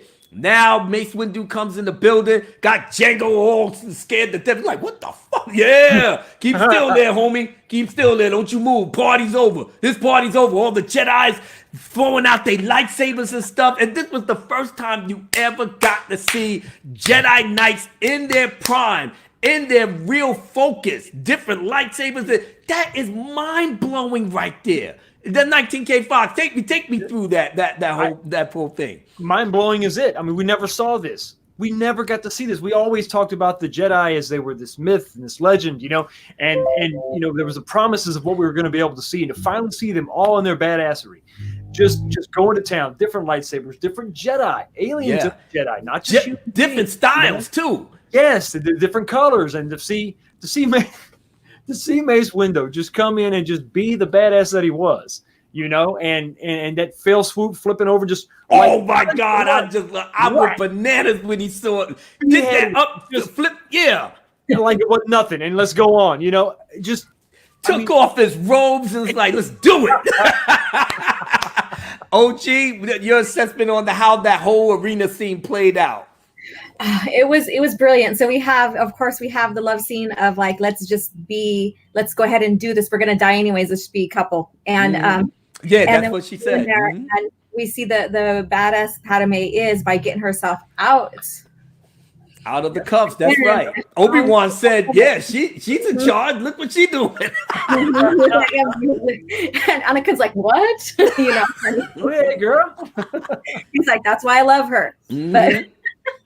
But on that scene where they have the big old huge fight against the different species creatures and stuff, that was brilliant. We got to see Newt's force sensibilities basically of how to controlling beasts. Oh yeah, that's right. Anakin calmed down that what did they call it, a reek or something like that? I don't know. Yeah, and something similar to what we saw in The Mandalorian.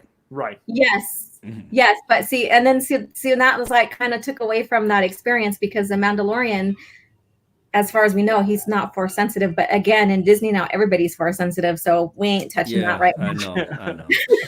So, and but then when I'm going to go back into the EU, when we go into one of Anakin's descendants, and that's Alana Solo, she has that beast, taming ability.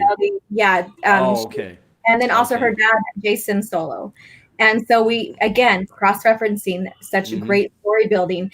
And when they finally look like they're defeated, we have the grand finale come in where the Jedi drop down. Yoda comes in to save the day. Oh, in and grand fashion. We also have Mace on the ground. So we have Yoda on top, Mace on the ground, and he tries to take care of what he needs to with the leaders, as well as Yoda coming and bringing reinforcements. And so that all together was a badass scene. Mm-hmm. It had so much hype and build up. We have different characteristics of Jedi, different species of Jedi, and then we have mostly different color lightsabers, relatively blue and green, and then we have this purple, which was badass. Of course, because as Jedi Masters must stand out. But the camera angles angles that they use for the fight itself, especially when all the Jedi's is fighting and the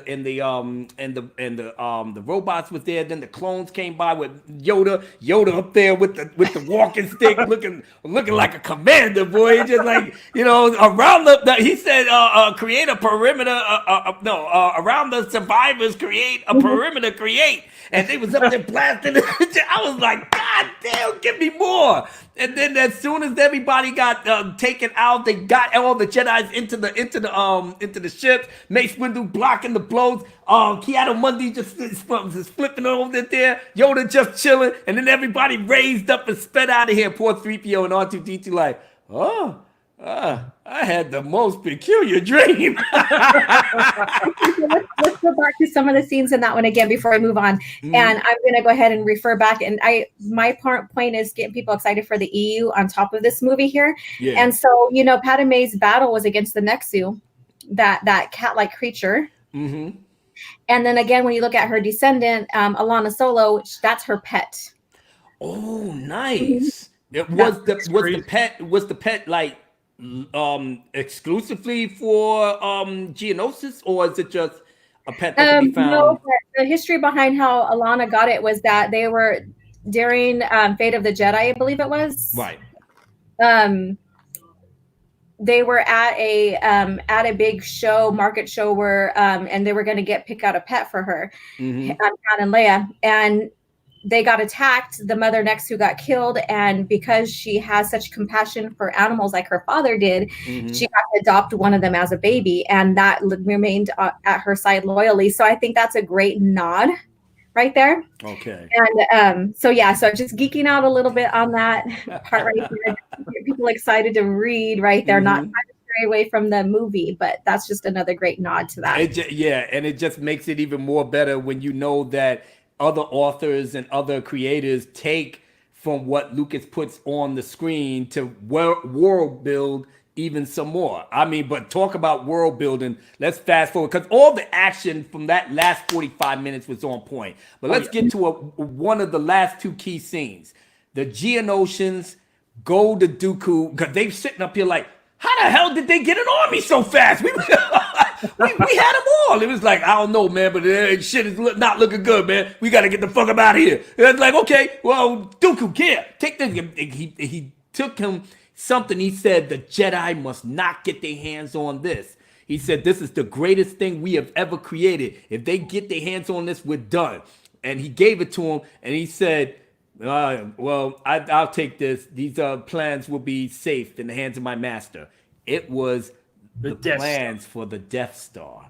Yes. That was awesome. 19K Fox. Yes. That was amazing. I mean, it's just before that, it was the first time we saw Jedi standing side by side with, I know they're clone troopers, but were essentially going to become stormtroopers. Right. And it was the first time I had that visual of, wait a minute, they were on the same side at one point, before, Order 66, before all the purge. So that blew my mind. All the war going on outside was awesome.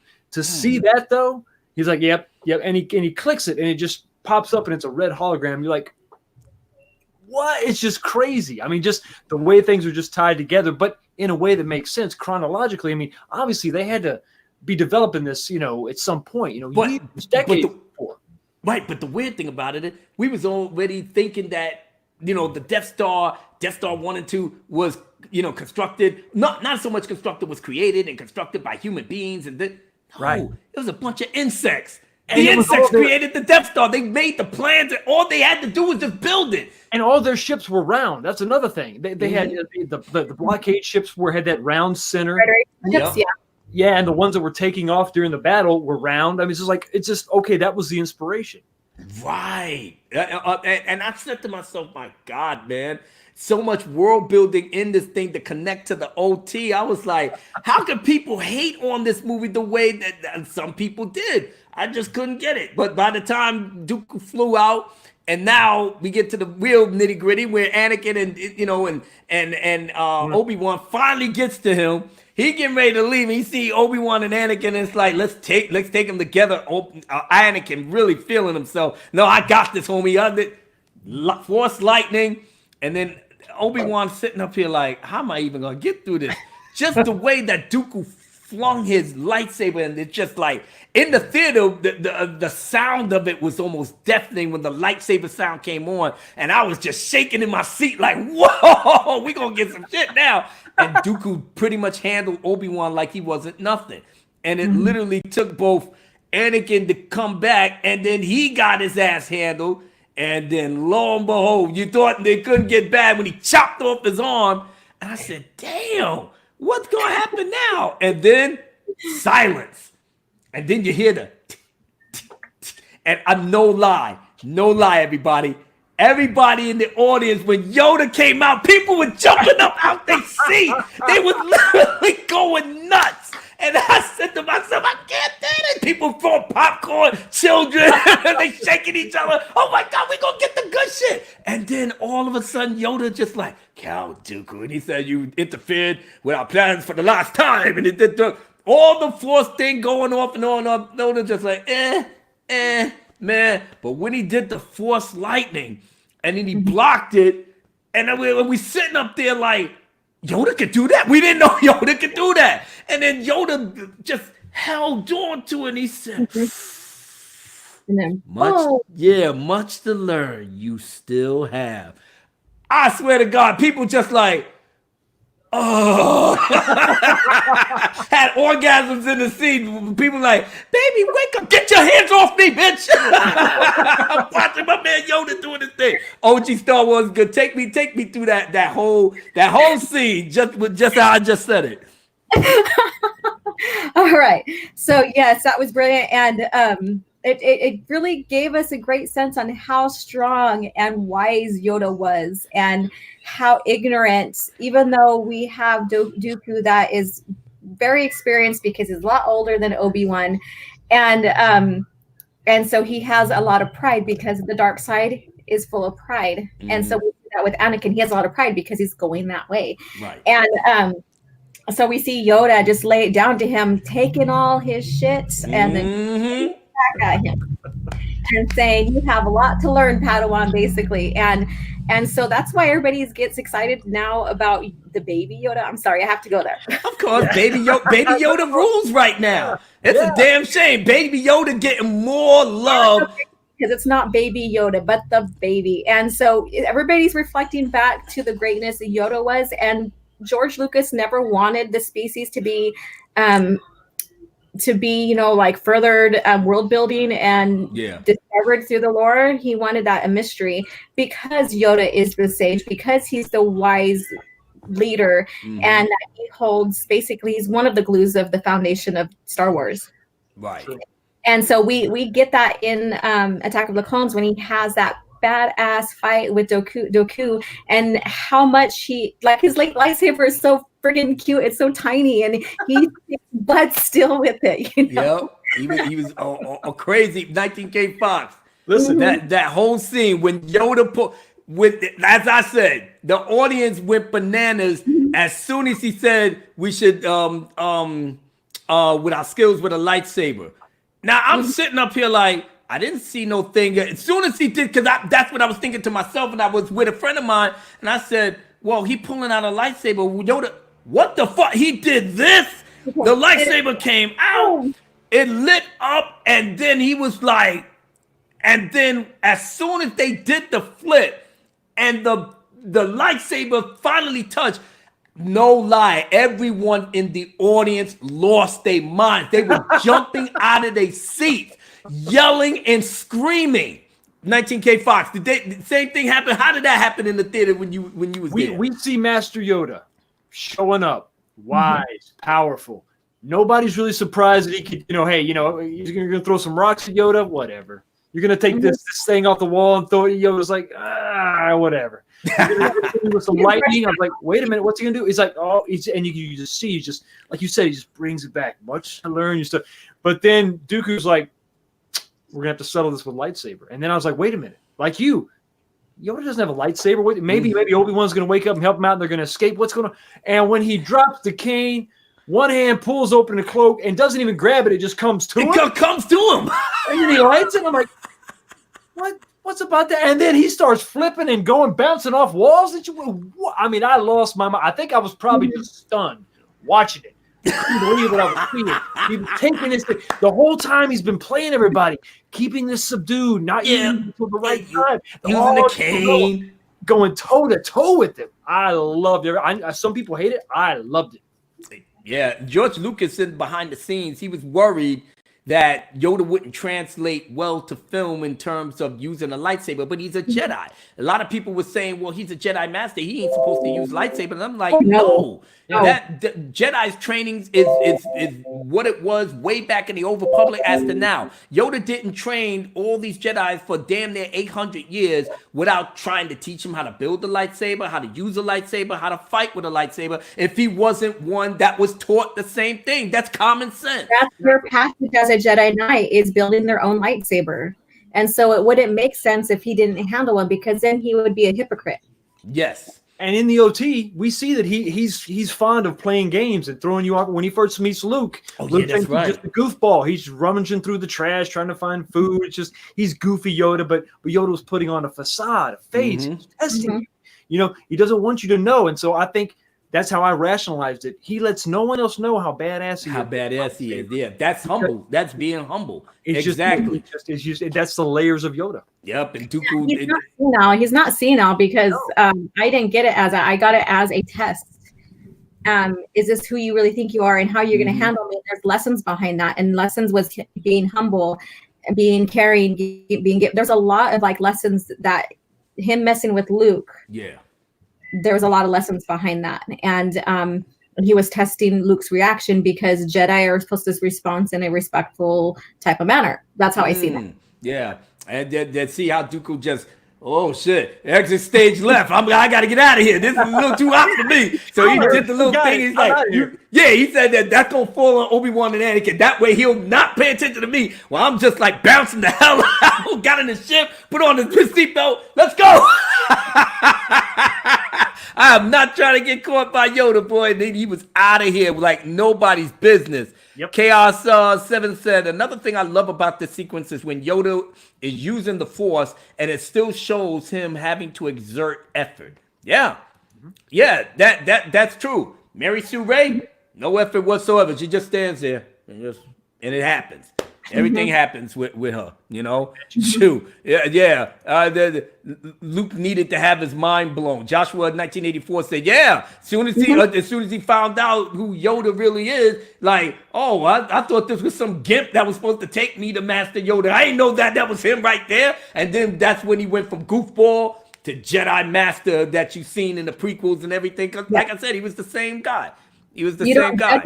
By its cover, and that was the lesson too to Luke. You don't judge it because you don't know who you're going to deal with. Right, exactly. My brother David Hervey in the building, $10 super chat. He says Yoda absorbing Dooku's lightning was amazing. He did something similar when Ventress pulled her lightsaber hilts out, and he used the Force and snatched both of them out of her hands. Just epic. That's right. I just remember this was in the Clone Wars. Yep. Yeah. This was in the Clone Wars at the very first episode, I believe. I think. Yeah, that was the very first episode. They was trying to see if Yoda or the clone troopers was worthy enough to get the help of the Tordarians or whatever. And Ventress had the nerve to try to fight Yoda right here. And Yoda was like, stop it. Give me, stop it. Playing with you. Yeah, and then she was like, okay, I need to leave. Yeah, just like your Master Dooku, I need to leave. I can't mess with this guy. Yeah, David Hervey, thank you so much for the $10 super chat, my brother. Oh, man, I'm so sorry that you missed a lot of this live stream. We about to wrap things up in a little bit. Just want to get to the chat a little bit. Luke McGurk said that scene was more diverse than anything in the reboot trilogy. Yeah, the arena scene, absolutely. Everybody got some shine. You know, Jerry Blue in the house. U.S. Dutch Kitty says, can't wait for the plushies. Yeah, baby Yoda's going to clean up on the merch department.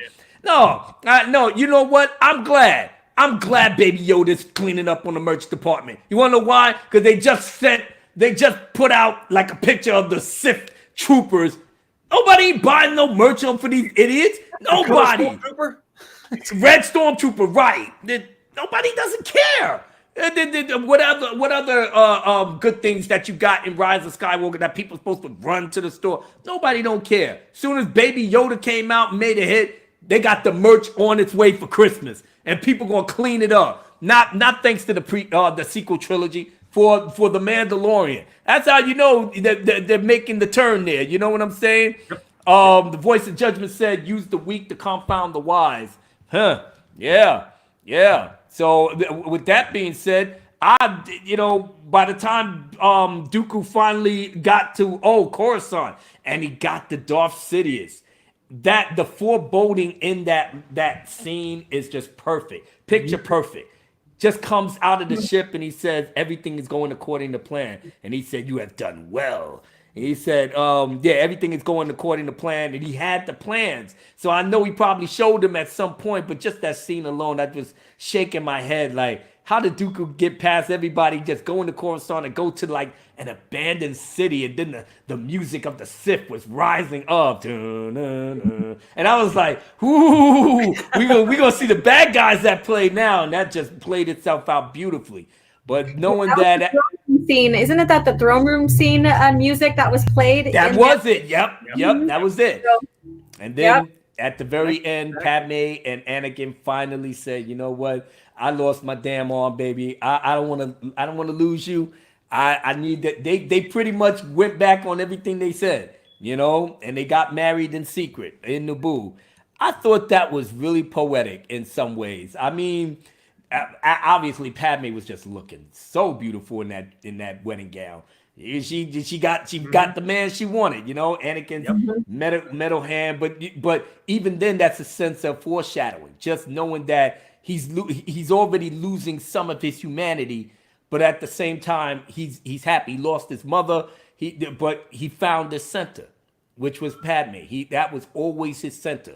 And then R2D2 and C3PO there, and that, like I said, they was present through all the big events.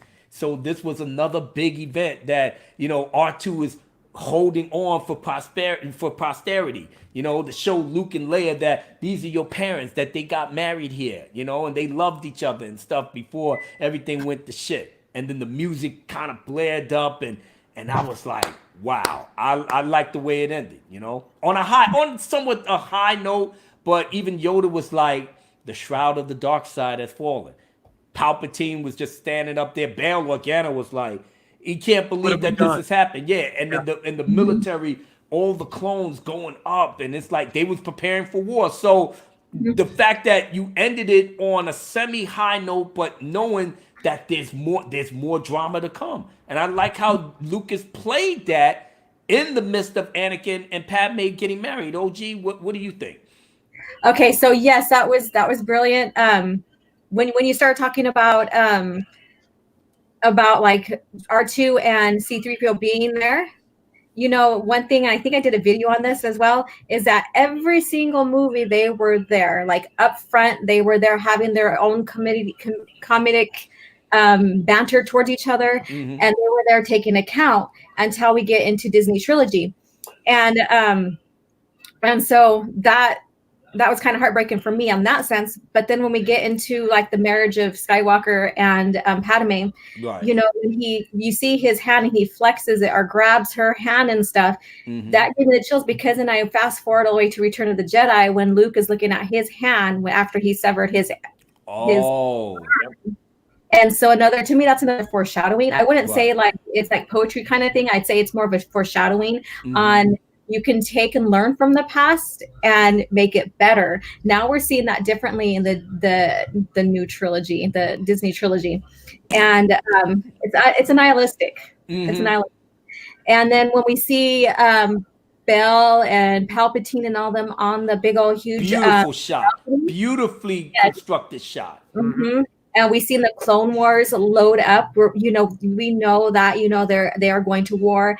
And, I am more familiar, or like I like Clone Wars more better than the Clone Wars. However, we know that what's coming up is the Clone Wars. And so, a lot of foreshadowing there, a lot of like if he would have done something in between, like another movie in between just the Clone Wars without the cartoon series, I would have watched that. So I would have. Both of them had their pros and cons, and I love the Clone Wars and everything, and I love that foreshadowing. But I also like Bail Organa's foreshadowing when he's like there feeling like very reserved and very conflicted. Yeah. Because basically they did not want that war, and that's where Jar Jar comes in place. He was the catalyst to that, because who would appoint someone like that to take Padme's place? Nobody. That just came out of nowhere. And so that goes into mind control. And so Palpatine wouldn't have gotten what he wanted if Jar Jar wasn't in there. That's true. 19K Fox, your assessment. The yin and the yang, the foreshadowing, the birth of so many things. You've got the scene with the marriage. You have Anakin with now his hand is robotic, but it's not covered in flesh like we see in Luke is and at the end of The Empire Strikes Back. So I thought that was cool to see similarity, but at the same time, the advancement of technology. Now his hand just looks like a hand, even though it is robotic underneath. Right.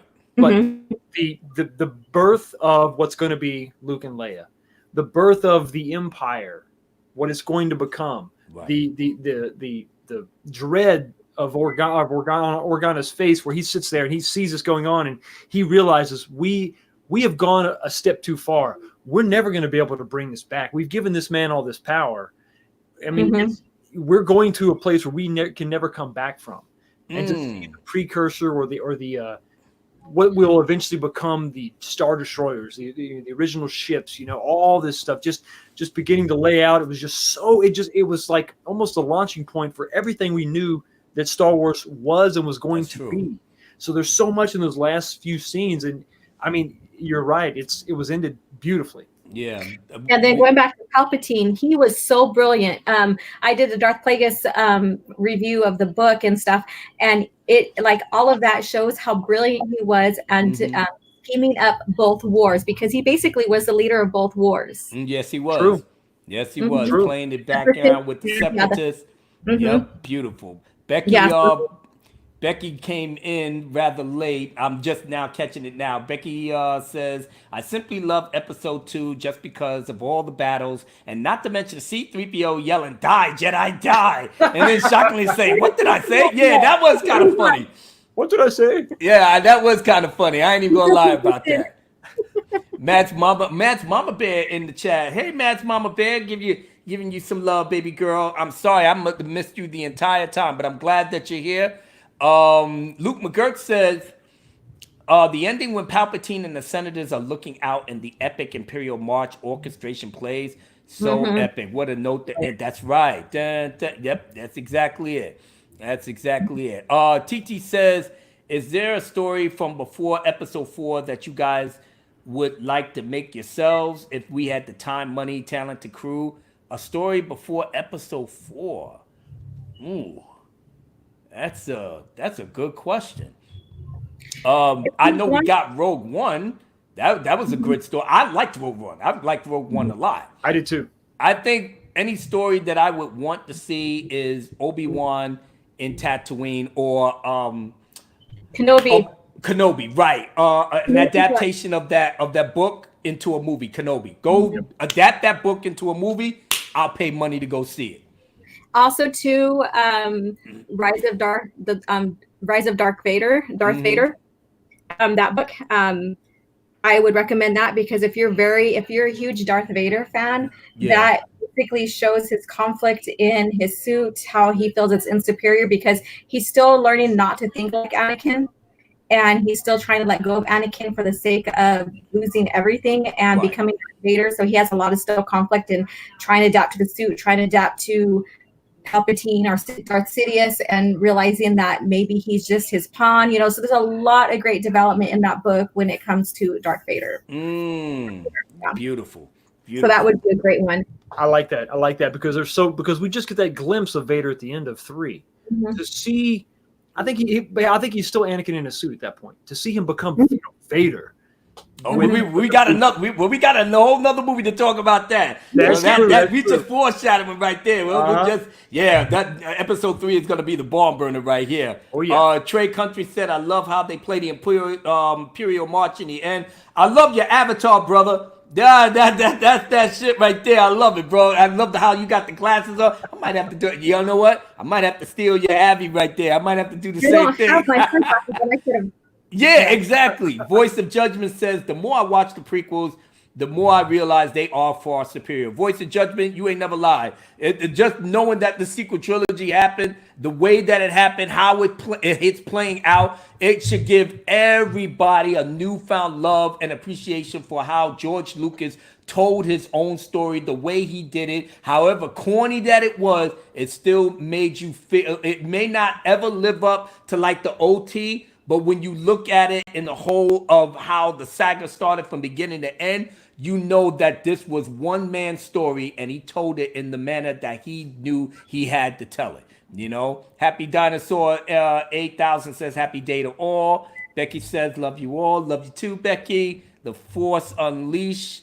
Billy Yes, the Russo fourth says one is a good one.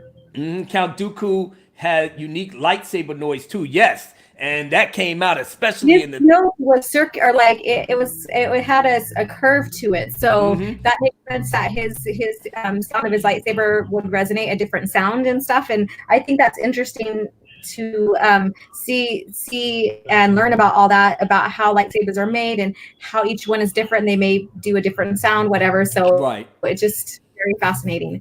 Yeah. Yeah, the Chaos 7 said, I know Marvel comics for the most part aren't good. No, they're not. Not anymore. But the Marvel Vader comics are pretty good. You know what was pretty good, Chaos? Because I haven't really read anything Marvel, Star Wars related. My love for Star Wars in the comics forms was all done by Dark Horse Comics before the Disney sale. They basically did all the Star Wars comic books before the Disney sales. And I applaud people to go, because that's what I'm doing. I'm going back into the archives. Whatever I don't have, I'm gonna start buying all the Dark Horse collection comics where they talk about the Old Republic. Yeah, Social Introvert TV said the prequels were always amazing to me, but these new films, beside Rogue One, make those look like masterpieces. Yes, sir. Yes, sir. Not even bullshitting with you. Soul Assassin says Dark Horse is the best. It is. It is. They basically made the books more in line with the movies as a supplemental, you know.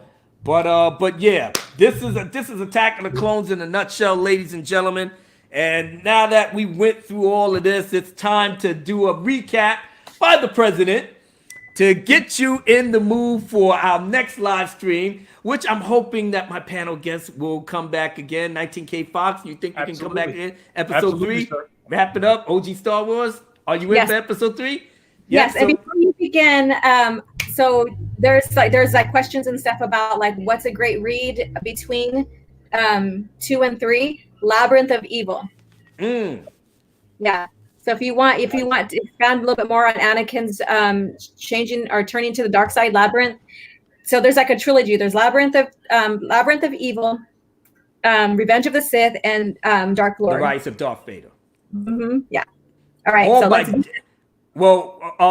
Labyrinth of Evil and the Rise of Darth Vader was done by James Luceno.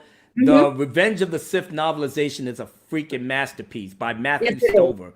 It is a masterpiece. I literally wish some of those lines was in the movie. Oh damn, we're not no more episode 3 talk. We can't talk about episode 3. We got another live stream for that. Oh my god, what am I doing? Because that'd be another 2.5 hours behind that. But you can see how passionate we are about respecting Lucas's work.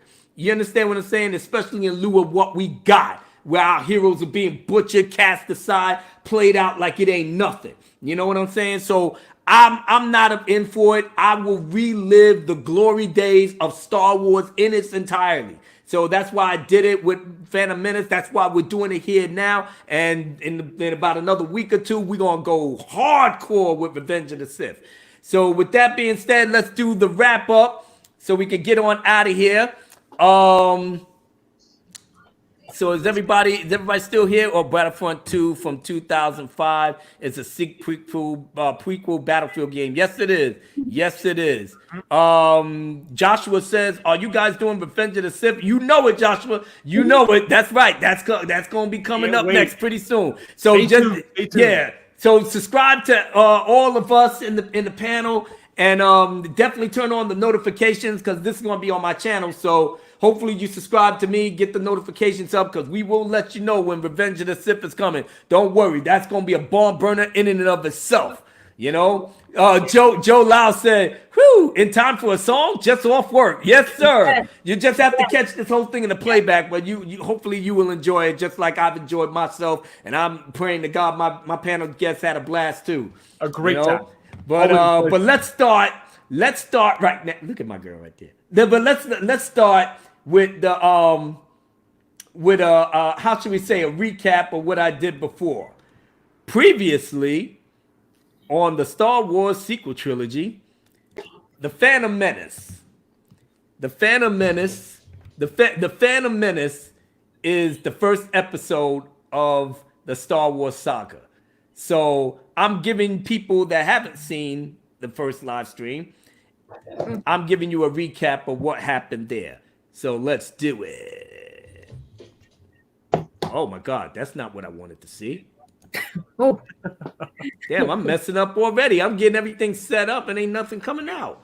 What the hell? Okay.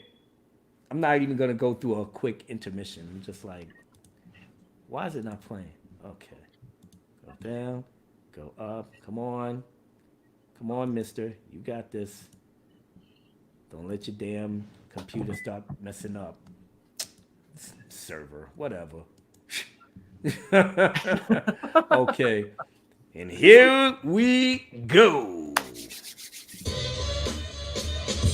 All right, now.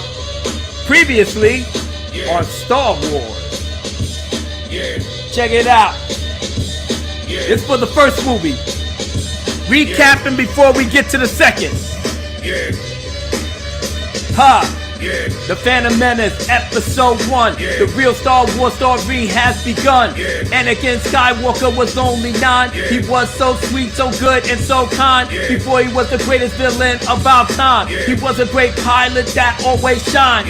Lived on Tatooine, he was born a slave. He only had his mom that he loved every day. He did everything to make ends meet. He fixed everything he found off the street. His destiny changed when he met Qui-Gon Jinn. He won his freedom after racing. But before that, he met the angel of his dream, Padme Amidala, who was the queen. He told his moms he'll be back again when he's strong enough to win her freedom. She smiled and told him to not look back. She loved him forever, and that's a fact. As sad as he was, Anakin finally left. Then Darth Maul ambushed him on the set. But Qui-Gon Jinn was the true vet. He fought the Sith without breaking a sweat. They all got away, then he met Obi-Wan as they all flew all back to Coruscant. Jedi Council told Qui-Gon Jinn, what did you find in the desert, my friend? He said he found the one that was chosen. High clown of the midichlorians. Mace Windu said, no, that can't be. This little boy fulfills the prophecy. He is the one, I will train him myself. They said, hell no, you got to go help. Queen Amidala reclaimed the throne. The dark side of the Force was now shown. It was Darth Plagueis who saw Anakin. For the first time, he started panicking. He saw the end of the Sith line through him. Darth Bane's grand plan will be ruined if they don't stop this young boy from doing whatever he thinks he'll be pursuing. But he saw Qui-Gon Jinn by his side. He concluded that he'll be a Jedi. He knew right then that boy got to die in order to keep the grand plan alive. They flew to Naboo and won the whole day. Queen Amidala is here to stay. Darth Maul was dead, but so was Qui-Gon. Yoda was worried that something's wrong. Obi-Wan said, I made a promise for my master to finish this. Train Anakin to defeat the Sith. Fulfill the prophecy, then go live in bliss. Yoda said, I agree, then go proceed to teach Anakin everything that he needs. Darth Plagueis died and Sidious arrived to find a new apprentice to stand at his side. The Phantom Menace, Episode 1. Now, since that was a previously, now we come into Episode 2.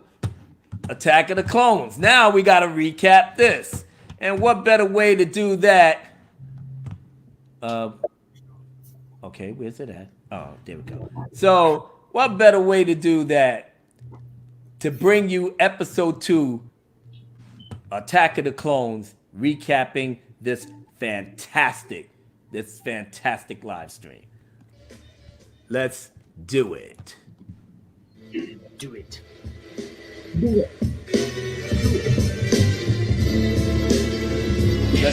Come on. More orchestration. Let's go. Let's do it, everybody.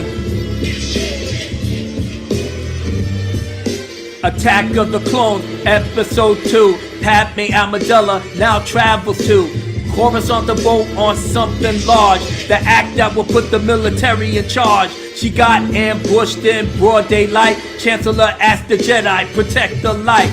They called in Anakin and Obi-Wan to look over her until the threat is gone.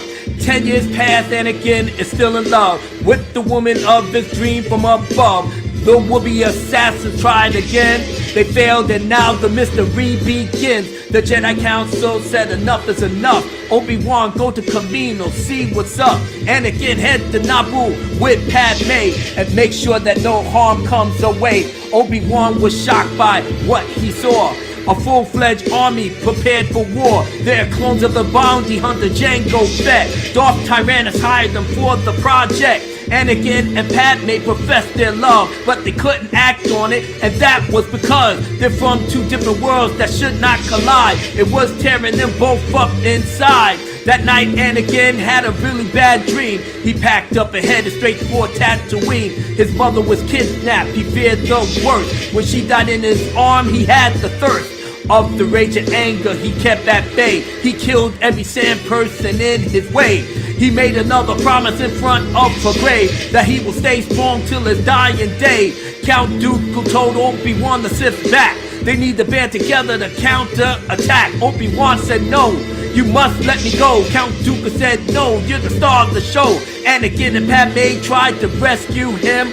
They both was captured, let the games begin. Palpatine said the Separatists is ready for war. Let's give them exactly what they bargained for. Mace Windu said, I'll go take the Jedi to rescue Obi-Wan before he dies. Yoda said, I head out to see these clones, to see what kind of skills that they all own. Mace Windu came out hard with the whole squad. Killed Jango Fett, but they're stuck in the yard. Count Dooku said, sorry, you all must die. Then Yoda and the clones came from out of the sky. Then the Clone Wars begun, hell broke loose. Jedi was fighting for the justice and truth. The Geonosians had a wicked plan, that they must not fall into the hands of man. Gave it to Count Dooku and they all left. Dooku said, I already know how to use it best. He'll give it to his master and they'll rule the entire galaxy, just for only them two. Anakin and Obi-Wan had caught up to him, but Count Dooku was too strong for them. He was about to kill him when Yoda arrived. He handled Dooku quick, so he had to fly. The fighting was over, but the war began. Dooku showed Darth City is the plan. Anakin and Padme got married on Naboo. It was still a secret, so nobody knew. Yoda knew the dark side was so involved, but that's another problem that it must solve. Yep. To be continued. Haha. Yes, sir, ladies and gentlemen. Thank you for coming out to my live stream celebrating Attack of the Clones, Episode 2. We giving everything all to you. Why? All of this. The entire prequel trilogy, the OT trilogy, all your characters that you grew up knowing and love. This is for you because it's always going to be yours. It's not Disney fake Lucasfilm. Everything that George Lucas gave to us, he gave to you to love and adore and cherish, as these were your inspirations, these were your imaginations, everything. And I want to thank my guests, my great panel, 19K Fox, for coming through. The one and only Legends Gal herself, OG Star Wars. I want to say thank you to everybody that's in the chat. David Hervey, Soul Assassin, Billy Russo. Please smash the melee button. Oh my God, I forgot. Please smash the melee button on your way out. Please let these haters know that they're not overshadowing my friends. You understand what I'm saying? Other than that, stay tuned for episode 3, Revenge of the Sith. And trust me, this is going to be the one that burns it all down the best. I want to say one last thing before I go. Be good to yourself and always to others. See you later, everybody. All right.